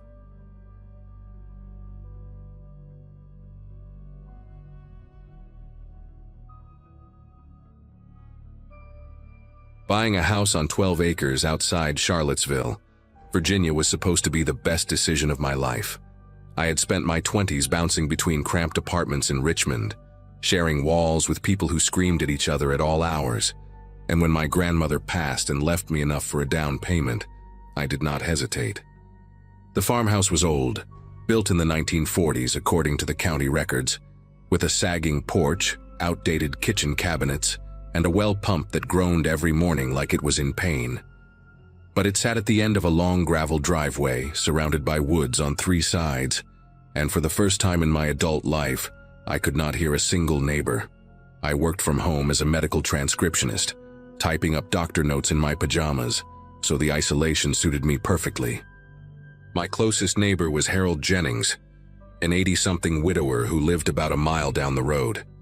We had a deal where I checked on him twice a week and he kept an eye on my property when I was away. By June, I had been living there for 8 months, and I finally felt like I belonged somewhere. That Saturday started like any other weekend. I woke up around 9, made coffee, and spent most of the day at my desk finishing a backlog of transcription files. For dinner, I made spaghetti and watched a couple episodes of a true crime show on Netflix. Ironic, considering what happened later. Around 11, I took my dog Pepper outside for her last bathroom break of the night. She was a 6-year-old shelter mutt, brown and white patches with one floppy ear that never quite stood upright. The air outside was thick and humid, typical for early June in Virginia, the kind of warmth that clings to your skin. I stood on the porch watching Pepper sniff around the yard, looking up at the stars scattered across the sky, in a way you never see in the city. Everything was quiet except for the crickets and the occasional hoot of an owl somewhere in the woods. Pepper finished her business, trotted back inside, and I locked the front door behind us. Checked the back door out of habit. Went to bed around midnight, feeling completely safe. I do not know how long I had been asleep when Pepper started growling. It was not her normal growl, the one she did when she saw a squirrel through the window or heard a car drive by on the main road. This was low and sustained, coming from deep in her chest, and she was standing at my bedroom door facing the hallway. I grabbed my phone from the nightstand and checked the time, 1:47 a.m. For a few seconds, I just lay there, listening, trying to figure out what had set her off. Then I heard it. 3 knocks on the front door. Not loud, not aggressive, just 3 steady knocks like someone was being polite about it. My first thought was that something had happened to Harold. Maybe he had fallen, maybe he had walked over in some kind of confused state. He was getting up there in age, and I worried about him. I got out of bed and walked quietly to the living room, Pepper staying right at my heels, still growling that low rumble. The front door had a small window at the top, but it was dark outside and I could not see much. I also had a window to the left of the door that looked out onto the porch, covered by thin curtains. I did not turn on any lights. Something told me not to, some instinct I cannot really explain, so I just stood there in the dark trying to see through the curtain. Then came another knock, and a voice, a man's voice, calm and friendly. He said his car had broken down about half a mile up the road, and his phone was dead. He asked if he could use my phone to call someone for help. It sounded reasonable. It sounded like the kind of thing that could happen to anyone on these back roads where cell service was spotty at best. But it was almost 2 in the morning, and I was a woman alone, and something about the situation made every muscle in my body tighten. I moved closer to the window and pulled the curtain back just an inch to get a better look at who was standing on my porch. He looked normal.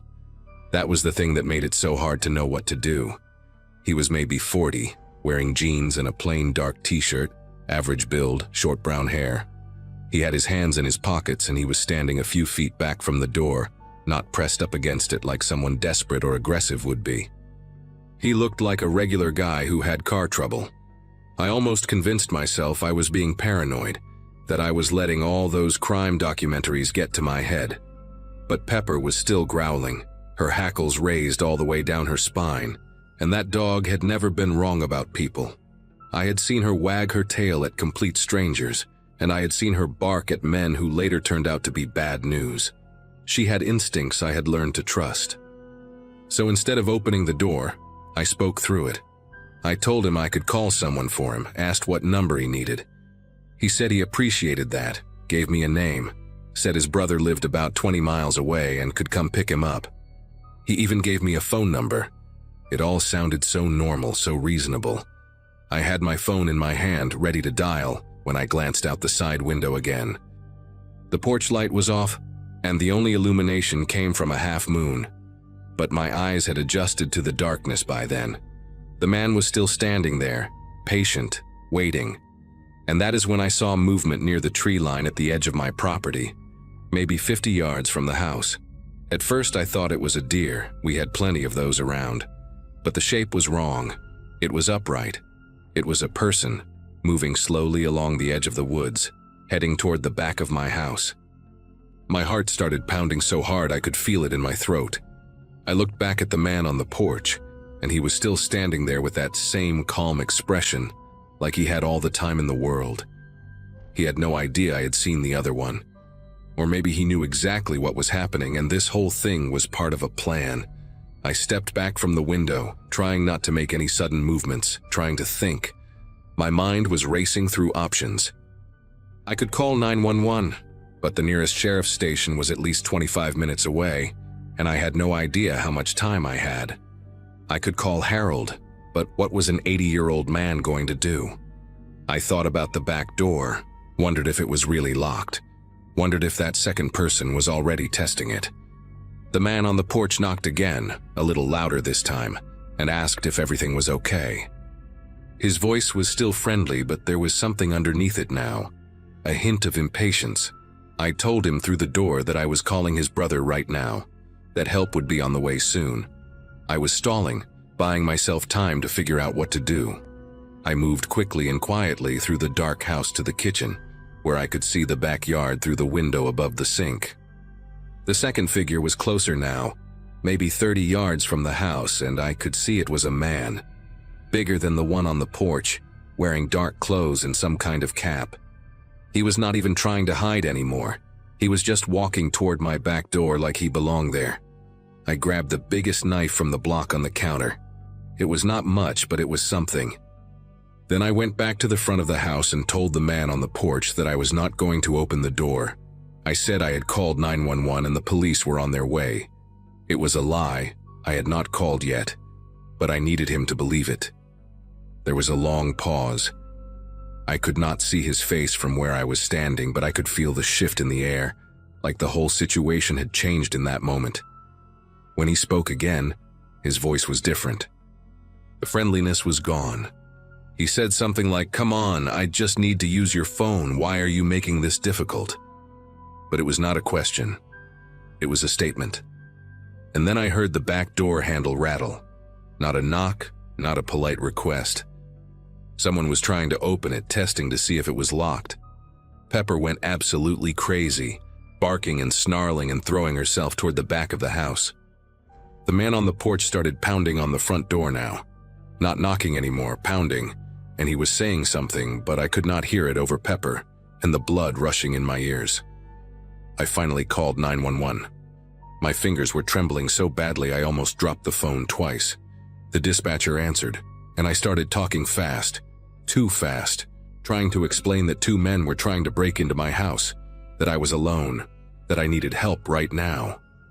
She asked for my address and I gave it to her, and she told me to stay on the line, that she was sending units my way. But I knew how far away they were. I knew I was on my own for at least 20 minutes, probably more. The pounding on the front door stopped suddenly, and that silence was almost worse than the noise. I stood in the hallway between the front and back of the house, knife in one hand, phone in the other. Pepper pressed against my leg, still growling. I could hear footsteps on the porch, then nothing. Then I heard glass break somewhere at the back of the house. Not the door, one of the windows. The one in the small laundry room that I always meant to put a better lock on but never did. Pepper bolted toward the sound, barking so loud it hurt my ears, and I heard a man curse, and then more glass breaking as he tried to clear the frame. I ran to the laundry room doorway and saw a dark shape halfway through the window, one leg already inside. I did not think. I just reacted. I screamed at him, something I do not even remember, and I swung that knife at his arm. I felt it connect, felt resistance, and he yelled and pulled back out the window so fast he cut himself more on the broken glass. There was blood on my kitchen knife and blood on the window frame, and I was shaking so hard I thought I might collapse. The dispatcher was still on the line asking what was happening, and I was trying to tell her, but the words were not coming out right. I backed away from the window, expecting him to come through again or expecting the other one to try the front, but for a moment, everything went quiet. Pepper was still barking, but it was different now, more frantic, like she was trying to track movements she could hear, but I could not. I kept switching my attention between the front door and the broken window, waiting for someone to come through, knowing I could not defend both at the same time. Then I heard a car engine start. It was faint at first, somewhere down my gravel driveway, and then it got louder and I heard tires spinning on loose rock. I ran to the front window and saw taillights disappearing down the road, moving fast with no headlights on. They were leaving. I did not understand it at first. I was still braced for someone to come crashing through a door or window. But the sounds outside faded, and then there was nothing but crickets and Pepper whimpering beside me. I stayed on the line with the dispatcher for another 18 minutes until I saw the red and blue lights coming up my driveway. 2 deputies came to the door and I finally unlocked it, still holding that knife, still shaking. One of them was a woman named Hartley, who took the knife gently from my hand and led me to sit down while her partner cleared the house. They found blood on the laundry room window, on the ground outside, and a trail of it leading into the woods where they must have parked their car somewhere out of sight. The deputies told me I did the right thing, that I was lucky, that most people would have opened that door. The sheriff's department investigated for weeks, but never found them. No matching DNA in the system, no witnesses, no abandoned car with a flat tire anywhere near my road. It was like they had never existed. But here is the part that still keeps me up at night, even 2 years later. About 3 weeks after it happened, a deputy called to tell me they had connected my case to 2 other incidents in the county from the previous year. Same pattern. A man knocking on a door late at night with a story about car trouble. A second person waiting in the shadows. The other 2 houses, the people had opened their doors. One woman was beaten badly and robbed. The other, an older couple, the husband did not survive. They had been targeting isolated homes, places where help was far away, places where people still trusted strangers enough to open their doors at night. I never found out if they were caught. I moved back to Richmond 6 months later. I still have Pepper, and she still growls sometimes at night for no reason I can see. When she does, I do not go back to sleep. I just sit there in the dark, listening, waiting for a knock that I hope never comes.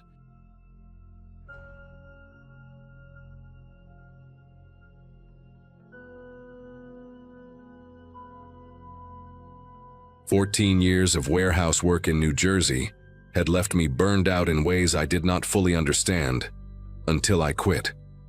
When my buddy Glenn mentioned a seasonal crop management gig in rural Virginia, I jumped at it without thinking twice. My engagement had collapsed the previous spring.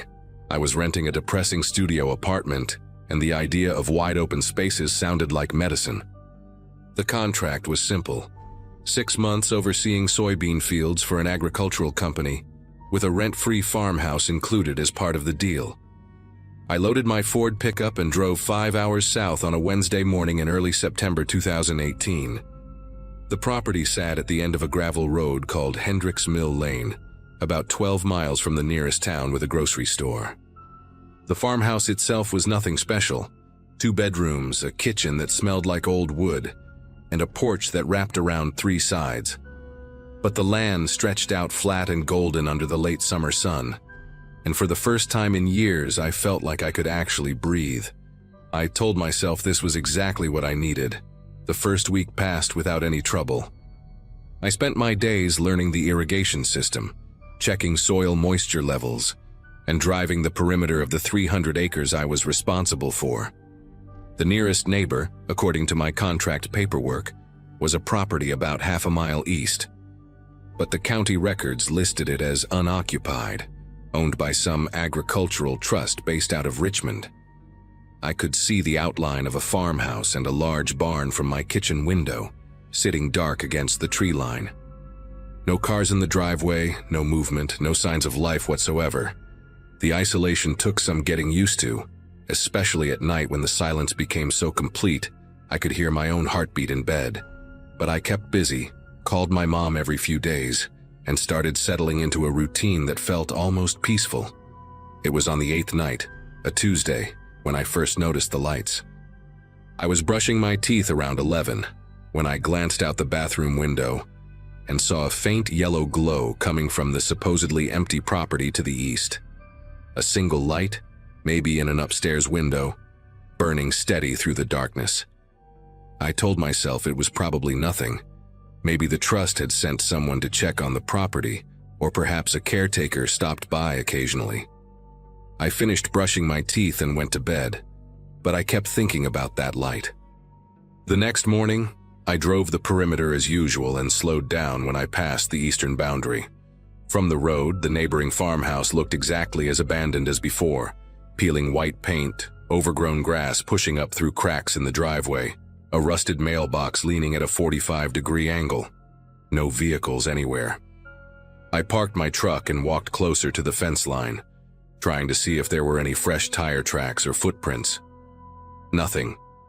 The place looked like it had been empty for years. I even checked my phone to confirm what I remembered from the county records, and there it was in black and white.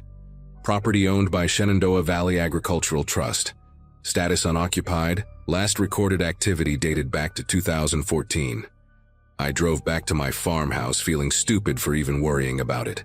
Old houses have electrical quirks, timers on lights, all kinds of explanations.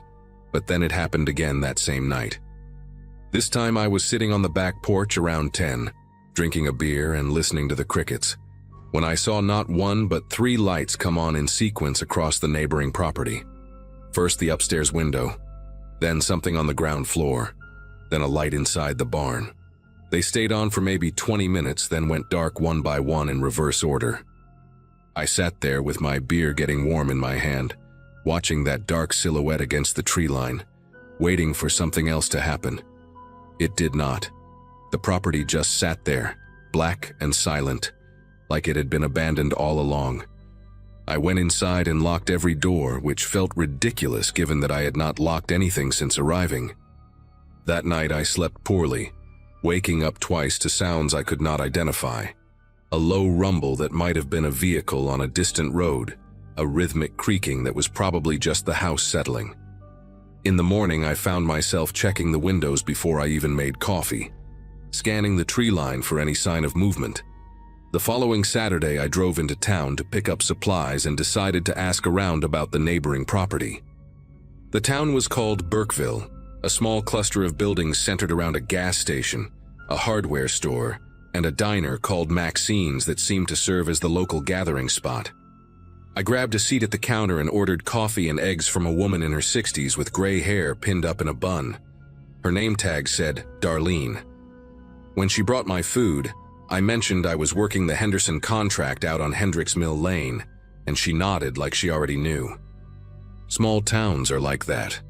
I asked her about the property to the east of mine, the one owned by some agricultural trust, and her expression changed in a way I cannot quite describe.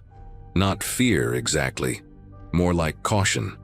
She said she did not know much about it, that properties changed hands a lot around here, and then she moved down the counter to refill someone else's coffee.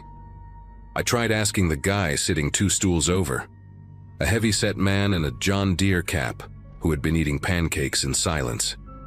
He looked at me for a long moment, syrup still dripping from his fork, and said something I will never forget. Best not to get involved in other people's boundaries out here. I pressed him on what that meant, but he just shook his head and went back to his pancakes. The whole diner had gone quiet, and I became aware that several people were watching me with expressions that ranged from pity to something harder, something like warning. I finished my eggs without tasting them and left a bigger tip than usual, hoping that might loosen someone up. It did not. Outside, I ran into an older man loading bags of fertilizer into a pickup truck, and I tried one more time. I told him I was new to the area, just trying to understand the lay of the land, and asked if he knew anything about the property east of my place. He stopped loading and looked at me with pale blue eyes that had probably seen 70 winters or more. He said the land out there had history, that people who owned it tended to keep to themselves, and that I should do the same. When I asked what kind of history, he just climbed into his truck and drove away without another word. I stood there in the parking lot feeling like I had walked into the middle of a conversation that had been going on for decades, speaking a language everyone understood but me. That night, everything changed. I was lying in bed around 1 in the morning, not quite asleep but drifting in that halfway state, when I heard the sound of tires on gravel. Slow, deliberate, crunching along at maybe 5 miles per hour. I got up and moved to the window without turning on any lights, keeping myself pressed against the wall so I could see out without being seen. A vehicle was rolling past my property on Hendricks Mill Lane. A large pickup truck or maybe an SUV, I could not tell for certain because it had no headlights on. Just a dark shape moving through the darker night, engine barely above idle. It passed my driveway and continued down the road toward the eastern property, then disappeared around a bend. I stood at that window for maybe 15 minutes waiting until I saw it come back the other way. Same speed, same silence, same absence of lights. This time it slowed even more as it passed my house, and I swear I could feel eyes scanning my windows, even though I could not see anyone inside the vehicle. My heart was pounding so hard I could feel it in my throat. After it passed, I did not go back to bed. I sat in the kitchen with every light off, watching the road through the window above the sink until the sun came up. The morning brought something worse. I walked the perimeter of my farmhouse the way I had started doing every day, checking for anything out of place, and that is when I found the footprints. They were in the soft dirt beneath my bedroom window, 2 distinct boot prints, deep enough to suggest someone had been standing there for a while. The window itself was about 5 feet off the ground, too high to see in without effort, but if someone stood on their toes or brought something to stand on, they would have had a clear view of my bed. I crouched down and studied those prints, trying to memorize every detail. Work boots size 11 or 12 with a distinctive wear pattern on the left heel. There were more prints leading away from the window, tracking through the grass toward the back of the property. I followed them for about 200 yards until they reached an old irrigation ditch that cut through the fields toward the eastern boundary. The ditch was dry and overgrown with weeds, clearly unused for years, but the vegetation had been trampled flat in a narrow path. Someone had been using this ditch as a corridor to access my property, without being seen from the road. I called the sheriff's department that afternoon. A deputy named Womack came out around 4, a tall man with a sunburned neck and the kind of tired eyes that suggested he had seen everything twice. I showed him the footprints, which had dried and hardened in the midday heat, and walked him out to the irrigation ditch. He listened to everything I said without interrupting, nodding occasionally, writing nothing down. When I finished, he stood there looking out toward the eastern property for a long moment before speaking. He said that folks out here valued their privacy, that property lines could be complicated when you had old irrigation rights and shared access roads from decades past. I told him someone had been watching me through my bedroom window, and he said he understood my concern, but that there was not much he could do without more evidence. No crime had technically been committed. Before he left, he gave me his card and told me to call if anything else happened, but the way he said it made me feel like he was just going through the motions. I watched his cruiser disappear down Hendricks Mill Lane and realized I was completely on my own out here. That night, I pushed my dresser in front of the bedroom window and slept with a kitchen knife on the nightstand. The next 3 days were quiet, and I almost convinced myself that I had overreacted. Maybe the footprints were from a surveyor or someone checking utility lines. Maybe the vehicle without headlights was just a local taking a shortcut who did not want to disturb anyone. I threw myself into work, spending long hours in the fields, trying to focus on soil samples and irrigation schedules instead of what might be lurking in the darkness. But on the 4th night, a Wednesday, I woke up at 3 in the morning to the sound of footsteps on my porch. Not imagined, not dreamed, real footsteps, slow and deliberate, creaking across the old wooden boards. I lay perfectly still in bed, barely breathing, listening as they moved from one end of the porch to the other. Then they stopped right outside my front door. I heard the doorknob turn, just slightly, testing to see if it was locked. It was. The footsteps resumed, circling around the side of the house, pausing at each window. I tracked the sound as it moved, living room, kitchen, bathroom, until it reached the back door. Another doorknob test, another locked barrier. Then nothing. Silence so complete it roared in my ears. I did not move until sunlight started bleeding through the curtains, and when I finally got up to check, I found fresh boot prints circling the entire house. Same size, same wear pattern on the left heel. I decided I was done waiting for something worse to happen.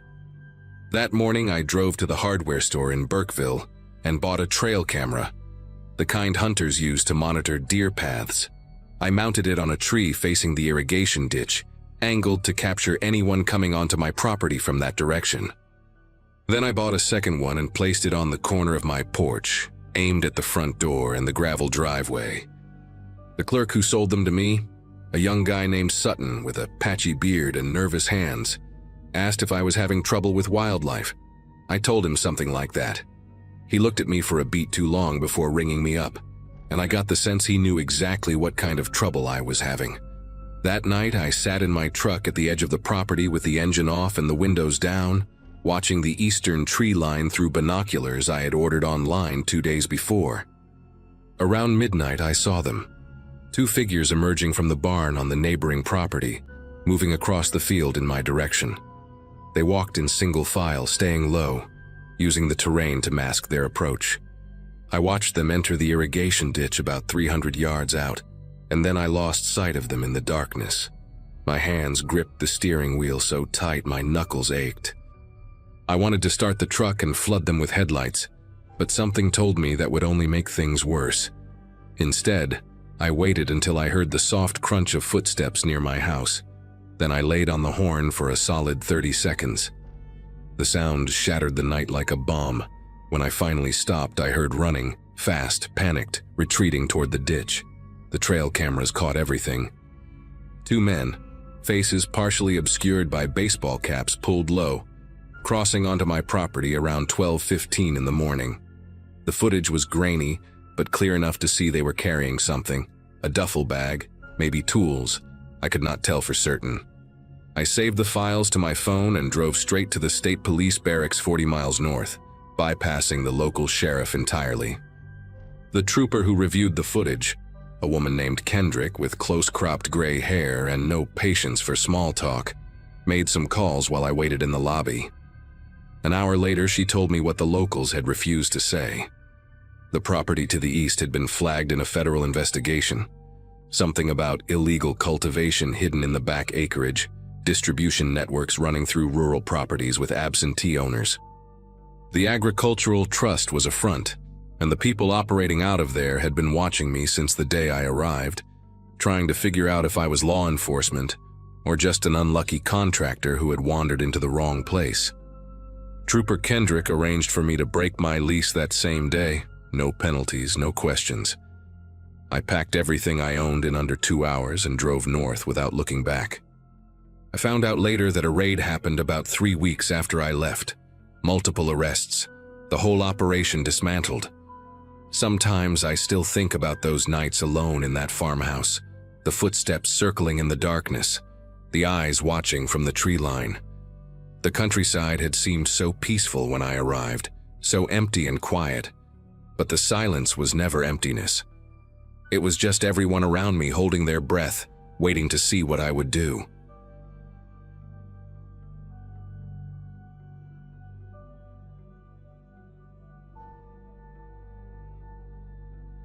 At the time, my life felt small and quiet in a way I actually needed. I'd rented a lonely countryside house tucked between fields and looping back roads that only tractors and grain trucks seemed to know by heart. I worked remotely, kept odd hours, and barely saw another person once the sun went down. The house itself was old but solid, with thick doors, narrow windows, and a long gravel driveway that disappeared into darkness at night. Most evenings were spent with a lamp on, the wind moving the trees and the distant hum of insects. I liked how cut off it felt, like the world had decided to leave me alone for a while. That sense of isolation was the whole reason I chose the place.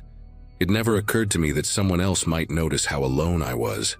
The first thing that caught my attention happened late at night, when I was rinsing a mug at the sink and the room briefly brightened. Headlights slid across the far wall, slow and deliberate, not like a car passing through. I stepped closer to the window and watched the beams creep along the edge of the property, then disappear just beyond the trees. It didn't bother me much at first. Farm vehicles move strangely. and the roads around there twisted in ways that didn't make sense unless you drove them daily. Still, it kept happening, always after midnight, always slow. Sometimes the lights would pause, idling somewhere I couldn't see, engine low and patient. When they finally moved on, the darkness felt heavier than before. A couple weeks later, new sounds joined the routine. Early mornings, just before the sky started to lighten, faint clicks and soft pressure came from the front door. It wasn't violent or rushed, more like someone checking a locked car in a parking lot. One morning it was the back door, another time a window frame near the laundry room. Whoever it was never stayed long, and nothing was damaged. I walked the house afterward, heart thumping, finding everything exactly as I'd left it. That somehow made it worse. Locks untouched meant the person testing them knew they could wait. The storm arrived without much warning, rolling in heavy and loud, flattening the fields with rain and bending the trees until they groaned. The power cut out first, then the cell signal dropped to nothing, leaving the house humming with rain and silence. Candles barely pushed back the dark, and the wind kept hitting the walls like it was trying to listen through them. That was when the headlights came back, brighter this time, stopping so close the glow leaked under the curtains. I stood there realizing something with a clarity that made my chest ache. Whoever was outside hadn't been trying to get in before. They'd been learning the house, learning me, and waiting for the moment when no one could hear me call for help. I stayed still, listening, counting the seconds between gusts of wind and the soft idle of an engine somewhere beyond the trees. The rain masked smaller sounds, but not all of them. Gravel shifted, slow footsteps pressing into wet ground, careful enough not to splash. A shadow moved past one of the side windows, tall and narrow, pausing where the glass met the frame. There was no rush in the movement, no panic. It felt practiced, like someone following steps they'd rehearsed in their head many times. I backed away from the window, keeping to the darker part of the room, trying to control my breathing as the house creaked around me. The first real contact came at the back door. Not a knock, not a bang, just the gentle turn of the handle testing the resistance. Metal whispered against metal. It stopped, then tried again, slower, as if whoever was outside wanted to feel exactly how much pressure it took. I moved through the hallway on bare feet, each board threatening to betray me with noise. The flashlight in my hand shook enough that the beam bounced along the walls. When I reached the kitchen, the handle stopped moving, replaced by a long, thoughtful silence. I imagined someone standing there in the rain, hand resting on the door, deciding what came next. Minutes stretched until time lost its shape. The storm howled, thunder rolling so close it rattled the cabinets. Then the testing began again, this time at a window near the living room. Fingers brushed the glass, slow and deliberate, tracing the edge like they were memorizing it. I crouched behind the couch, phone useless in my hand, and realized how completely cut off I was. No lights from neighbors, no passing cars, nothing but fields and dark. That was when it hit me. This wasn't about breaking in fast. It was about waiting me out, seeing how long fear could do the work instead. Eventually, the sounds stopped. The headlights stayed for a while longer, washing the side of the house in white, then finally pulled away. I didn't sleep. At first light, I packed what I could carry and left the house unlocked behind me, gravel crunching too loud under my tires as I drove away. Later, a local deputy walked the property and found nothing but deep footprints pressed into the mud near every door and window. No sign of forced entry. I never went back. Whatever patience had been waiting for me out there didn't need another chance. As days passed, I couldn't shake the feeling that I hadn't truly escaped. The whole thing, those headlights, the quiet testing, sat with me like a shadow, one I couldn't outrun. It's easy to tell yourself things like, maybe it was just a strange coincidence, or there's a perfectly logical explanation. But deep down, I knew better. I still couldn't explain how someone could have learned that house so thoroughly without ever stepping foot inside, or why they'd only been testing, never forcing. There was no conclusion to the nightmare that made sense. No one came forward. No evidence was found. The sheriff's department gave me the usual keep an eye out talk and moved on. But I couldn't. A few months later, I did some digging, trying to find answers, or at least make peace with the strange events. Turns out, a similar pattern had been reported in a nearby town years before. Another woman, renting another old farmhouse, had noticed headlights passing by her home, followed by strange behavior around her doors. She'd left too, but by the time she did, the sheriff had already dropped her case. She was never even given the chance to speak in person, her complaint buried in bureaucracy. Like mine, her story faded into nothingness. I still think about that night. The silence after the headlights disappeared was one of the loudest things I've ever heard. The kind of silence that speaks volumes. I've learned a few things in the time since. How fragile a sense of safety can be. How quickly it can be snatched away. But there's one thing that still haunts me more than anything. Whoever it was wasn't interested in me getting away. They were waiting for the moment when I couldn't leave. And that, more than anything, is what still keeps me up at night.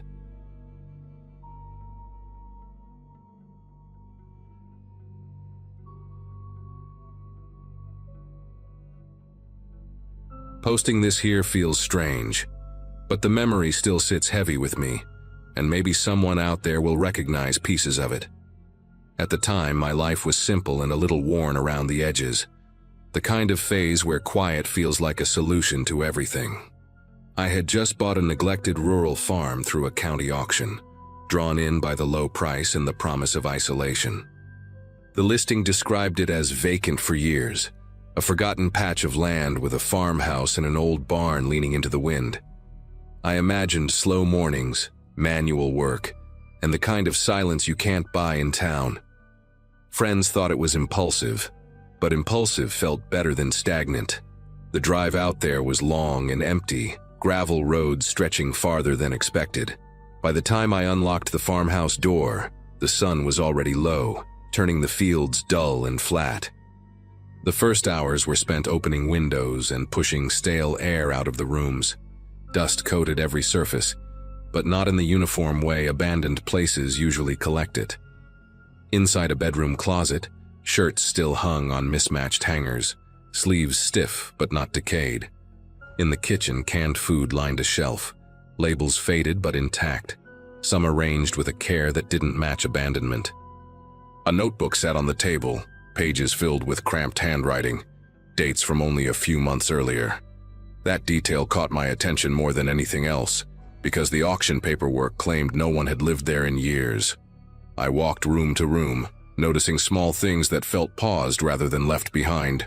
A chair angled toward a window, a pair of work boots by the door, a half-used bar of soap. None of it fit the story I had been sold. As evening settled in, the property took on a different tone.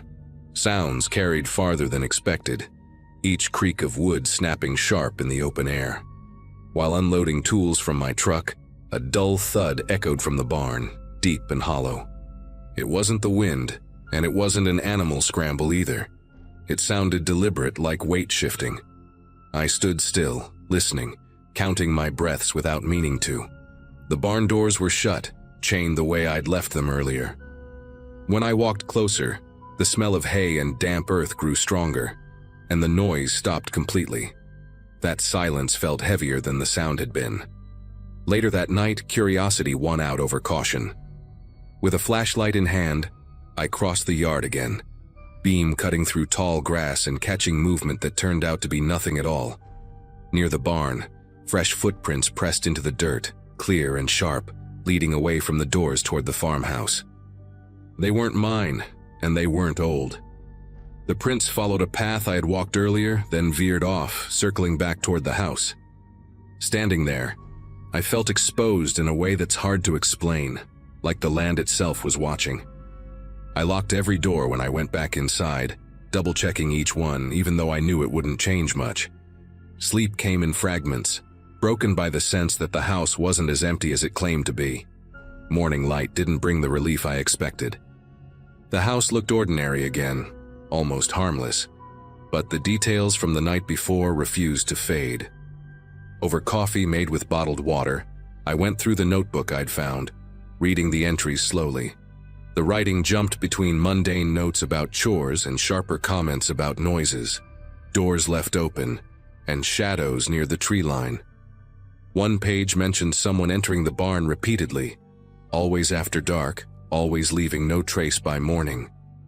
That conflicted with the official records I'd reviewed before buying the place, so I drove into the nearest town to ask questions. The county office was small, quiet, and smelled faintly of old paper. When I mentioned the farm, the clerk paused longer than necessary before answering. According to public records, the previous owners had left abruptly, citing safety concerns that never made it into formal complaints. No police reports, no inspections, no follow-up visits. It was treated like a quiet relocation, the kind rural families make without explanation. An older man waiting behind me leaned in and said he remembered lights moving across that land late at night, long after it was supposed to be empty. He shrugged it off as trespassers or kids looking for trouble, but his voice lacked conviction.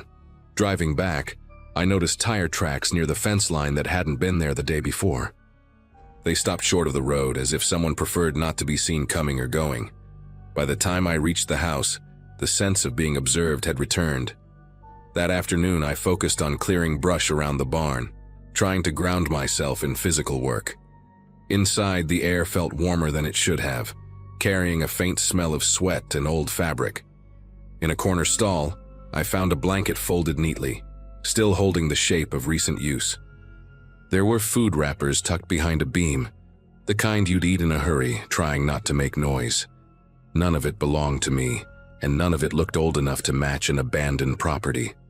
As the sun dipped again, the same sounds returned, footsteps shifting above the hayloft. I called out, my voice echoing uselessly against wood and metal, and the movement stopped immediately. Night fell faster than I wanted it to. From the farmhouse window, I saw a light flicker in the barn, faint but unmistakable. This time I didn't approach blindly. I grabbed my truck keys and headlight swept the yard as I drove closer, flooding the space with harsh white beams. The barn stood open, doors wide, chain cut clean through. No one was inside, but the footprints were there again, leading straight back toward the house. I didn't stay to search further. I left the property before midnight, drove until my hands steadied on the wheel, and didn't return until days later with help.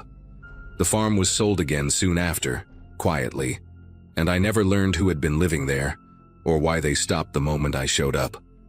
Returning to the property days later felt different, like crossing into a place that no longer wanted me there. I brought a friend with me, someone practical who didn't scare easily, and we walked the land in daylight. The farmhouse looked unchanged, but the barn told another story. Inside, the blanket was gone, the wrappers vanished, and the loft was swept clean as if someone had taken care to erase themselves. Even the footprints had been smoothed out, dirt dragged flat with something heavy. My friend tried to laugh it off, suggested squatters who got nervous once the place sold. The explanation sounded thin even as he said it. Nothing about the cleanup felt rushed or careless. We spent hours checking every structure, every shed, every line of fence. Near the far edge of the property, hidden behind tall weeds, we found a narrow footpath leading into the woods. It wasn't marked on any map, worn down just enough to suggest repeated use. Along the trail were small signs of life: a crushed soda can, a scrap of fabric snagged on a branch, boot marks half filled with dirt. Whoever used it knew how to move without leaving much behind. Standing there, I realized how easy it would be to watch the house from that spot, to wait until lights went out. The isolation I had wanted suddenly felt like exposure instead. That night I stayed in a motel in town instead of the farmhouse. Sleep came easier there, but my thoughts kept circling back to the notebook and those recent dates. The idea that someone had been living alongside the myth of abandonment unsettled me more than any noise. It wasn't a ghost story or some dramatic confrontation. It was quieter than that. Someone had been there, close enough to hear footsteps, close enough to know routines, and careful enough to vanish when attention arrived. The county never followed up, and no one seemed interested in reopening the past. Silence, I learned, can be a form of protection in small places. In the end, I made a practical choice. I listed the farm and sold it without ever spending another night there. I never mentioned the belongings or the footprints, just said the land wasn't the right fit. Sometimes I still think about whoever lived in those shadows and why they stopped when I appeared. Maybe they moved on to another forgotten place, or maybe they learned to stay hidden better. I don't know, and that's the part that lingers. The farm taught me that isolation doesn't always mean empty, and that some spaces remember people long after the records forget them.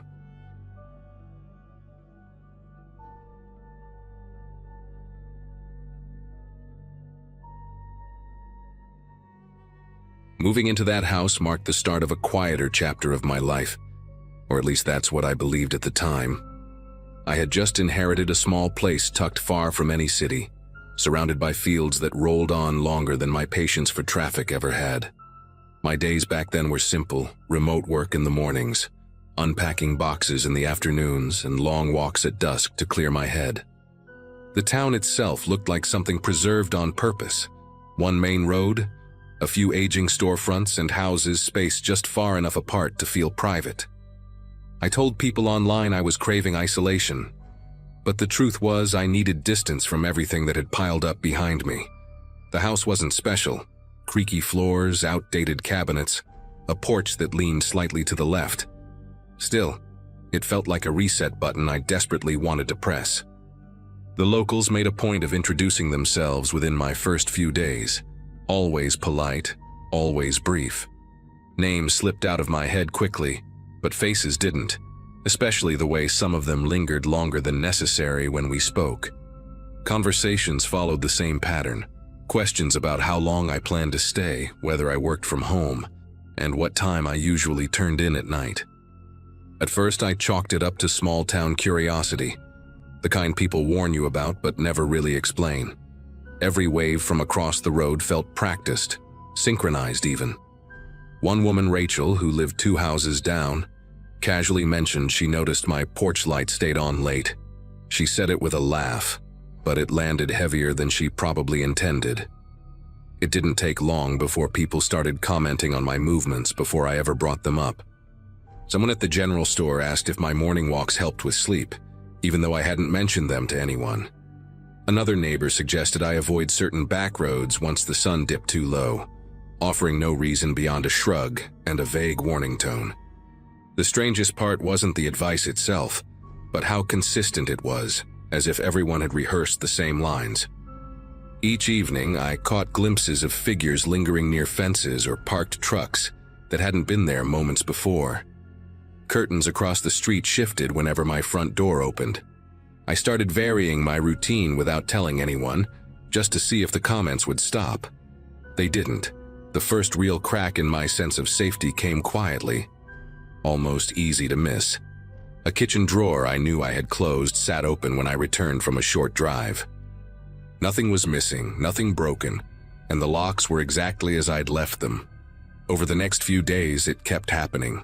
Small things out of place, a chair angled differently, a window unlatched but not forced. When I mentioned it at the local station, the officer listened with a thin patience that felt rehearsed. He suggested stress, settling in nerves, and reminded me that people here respected privacy. Walking back home, I noticed the same parked truck at the edge of my driveway that had been there earlier. Engine cold, tires dusty. That was the moment I understood I wasn't just being watched. I was being monitored. Sleep became fragmented after that, not because of noise, but because of the silence pressing in on me. At night, the house made sounds I couldn't quite place, soft shifts that didn't belong to old wood settling. I started leaving objects exactly where I could remember them, down to the angle of a mug handle or the position of a rug corner. More than once, I woke to find those details altered by morning. The air inside the house sometimes carried a faint scent that wasn't mine, like unfamiliar soap or cold fabric pulled from storage. When I asked Rachel if she ever had issues with people wandering onto her property, she paused longer than usual before answering. She told me everyone looks out for each other here, and that I should be grateful for the attention. The sense of being managed rather than protected grew stronger as days passed. People would appear when I returned home, as if alerted the moment my tires hit the gravel. One man I'd never spoken to greeted me by name while leaning against my mailbox, commenting on how late I was compared to usual. I asked how he knew, and he smiled like I'd asked something naive. He said routines matter in places like this, that predictability keeps things peaceful. That word stuck with me, peaceful, because nothing about the way he said it felt calm. It sounded more like a rule than a reassurance. I tried pushing back in small ways, staying out longer, taking different routes, leaving lights on in rooms I wasn't using. The reactions came quickly. A note appeared on my porch one evening, written in careful block letters, warning me about roads I didn't need to test. Another time, someone knocked just after dark to tell me my back window had been open earlier, even though I'd been home all day. When I mentioned the notes and visits to the authorities again, the response was polite but firm. They said newcomers often misread community concern, and that stirring things up wouldn't help me settle in. The message was clear without being spoken outright.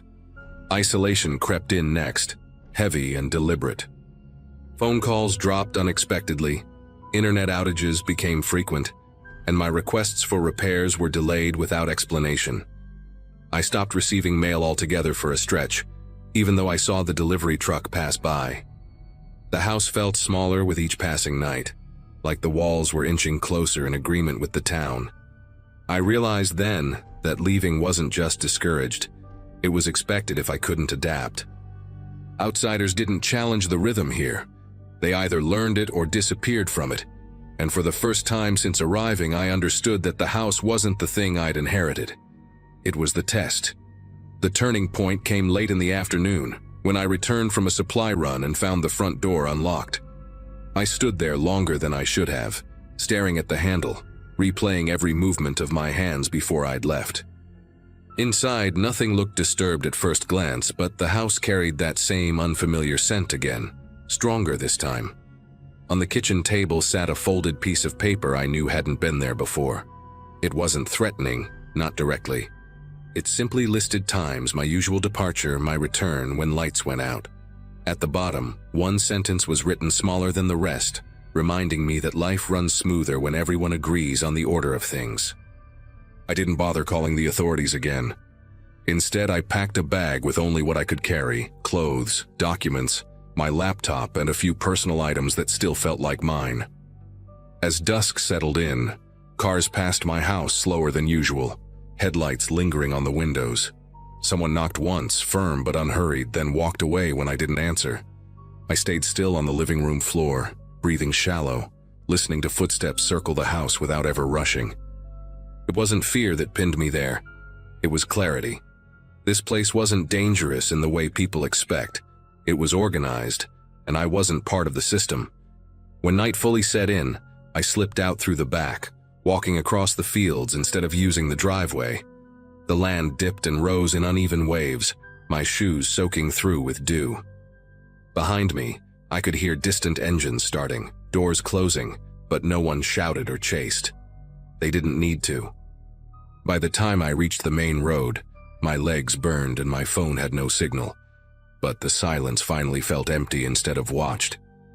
I flagged down a passing truck hours later and didn't explain much, only that I needed a ride far away. The driver didn't ask questions, he didn't need to. I never went back for the rest of my things. Weeks later, I received a single forwarded envelope at a temporary address, containing the house keys and a short note thanking me for understanding how things work there. No return address, no signature. I sold the property without setting foot on it again, accepted a price far lower than it was worth, and considered it a fair trade. Sometimes I still catch myself tracking routines out of habit, checking windows twice, listening too closely. I don't talk about that town out loud, but I know this much for sure. Some places don't want you harmed, they just want you compliant.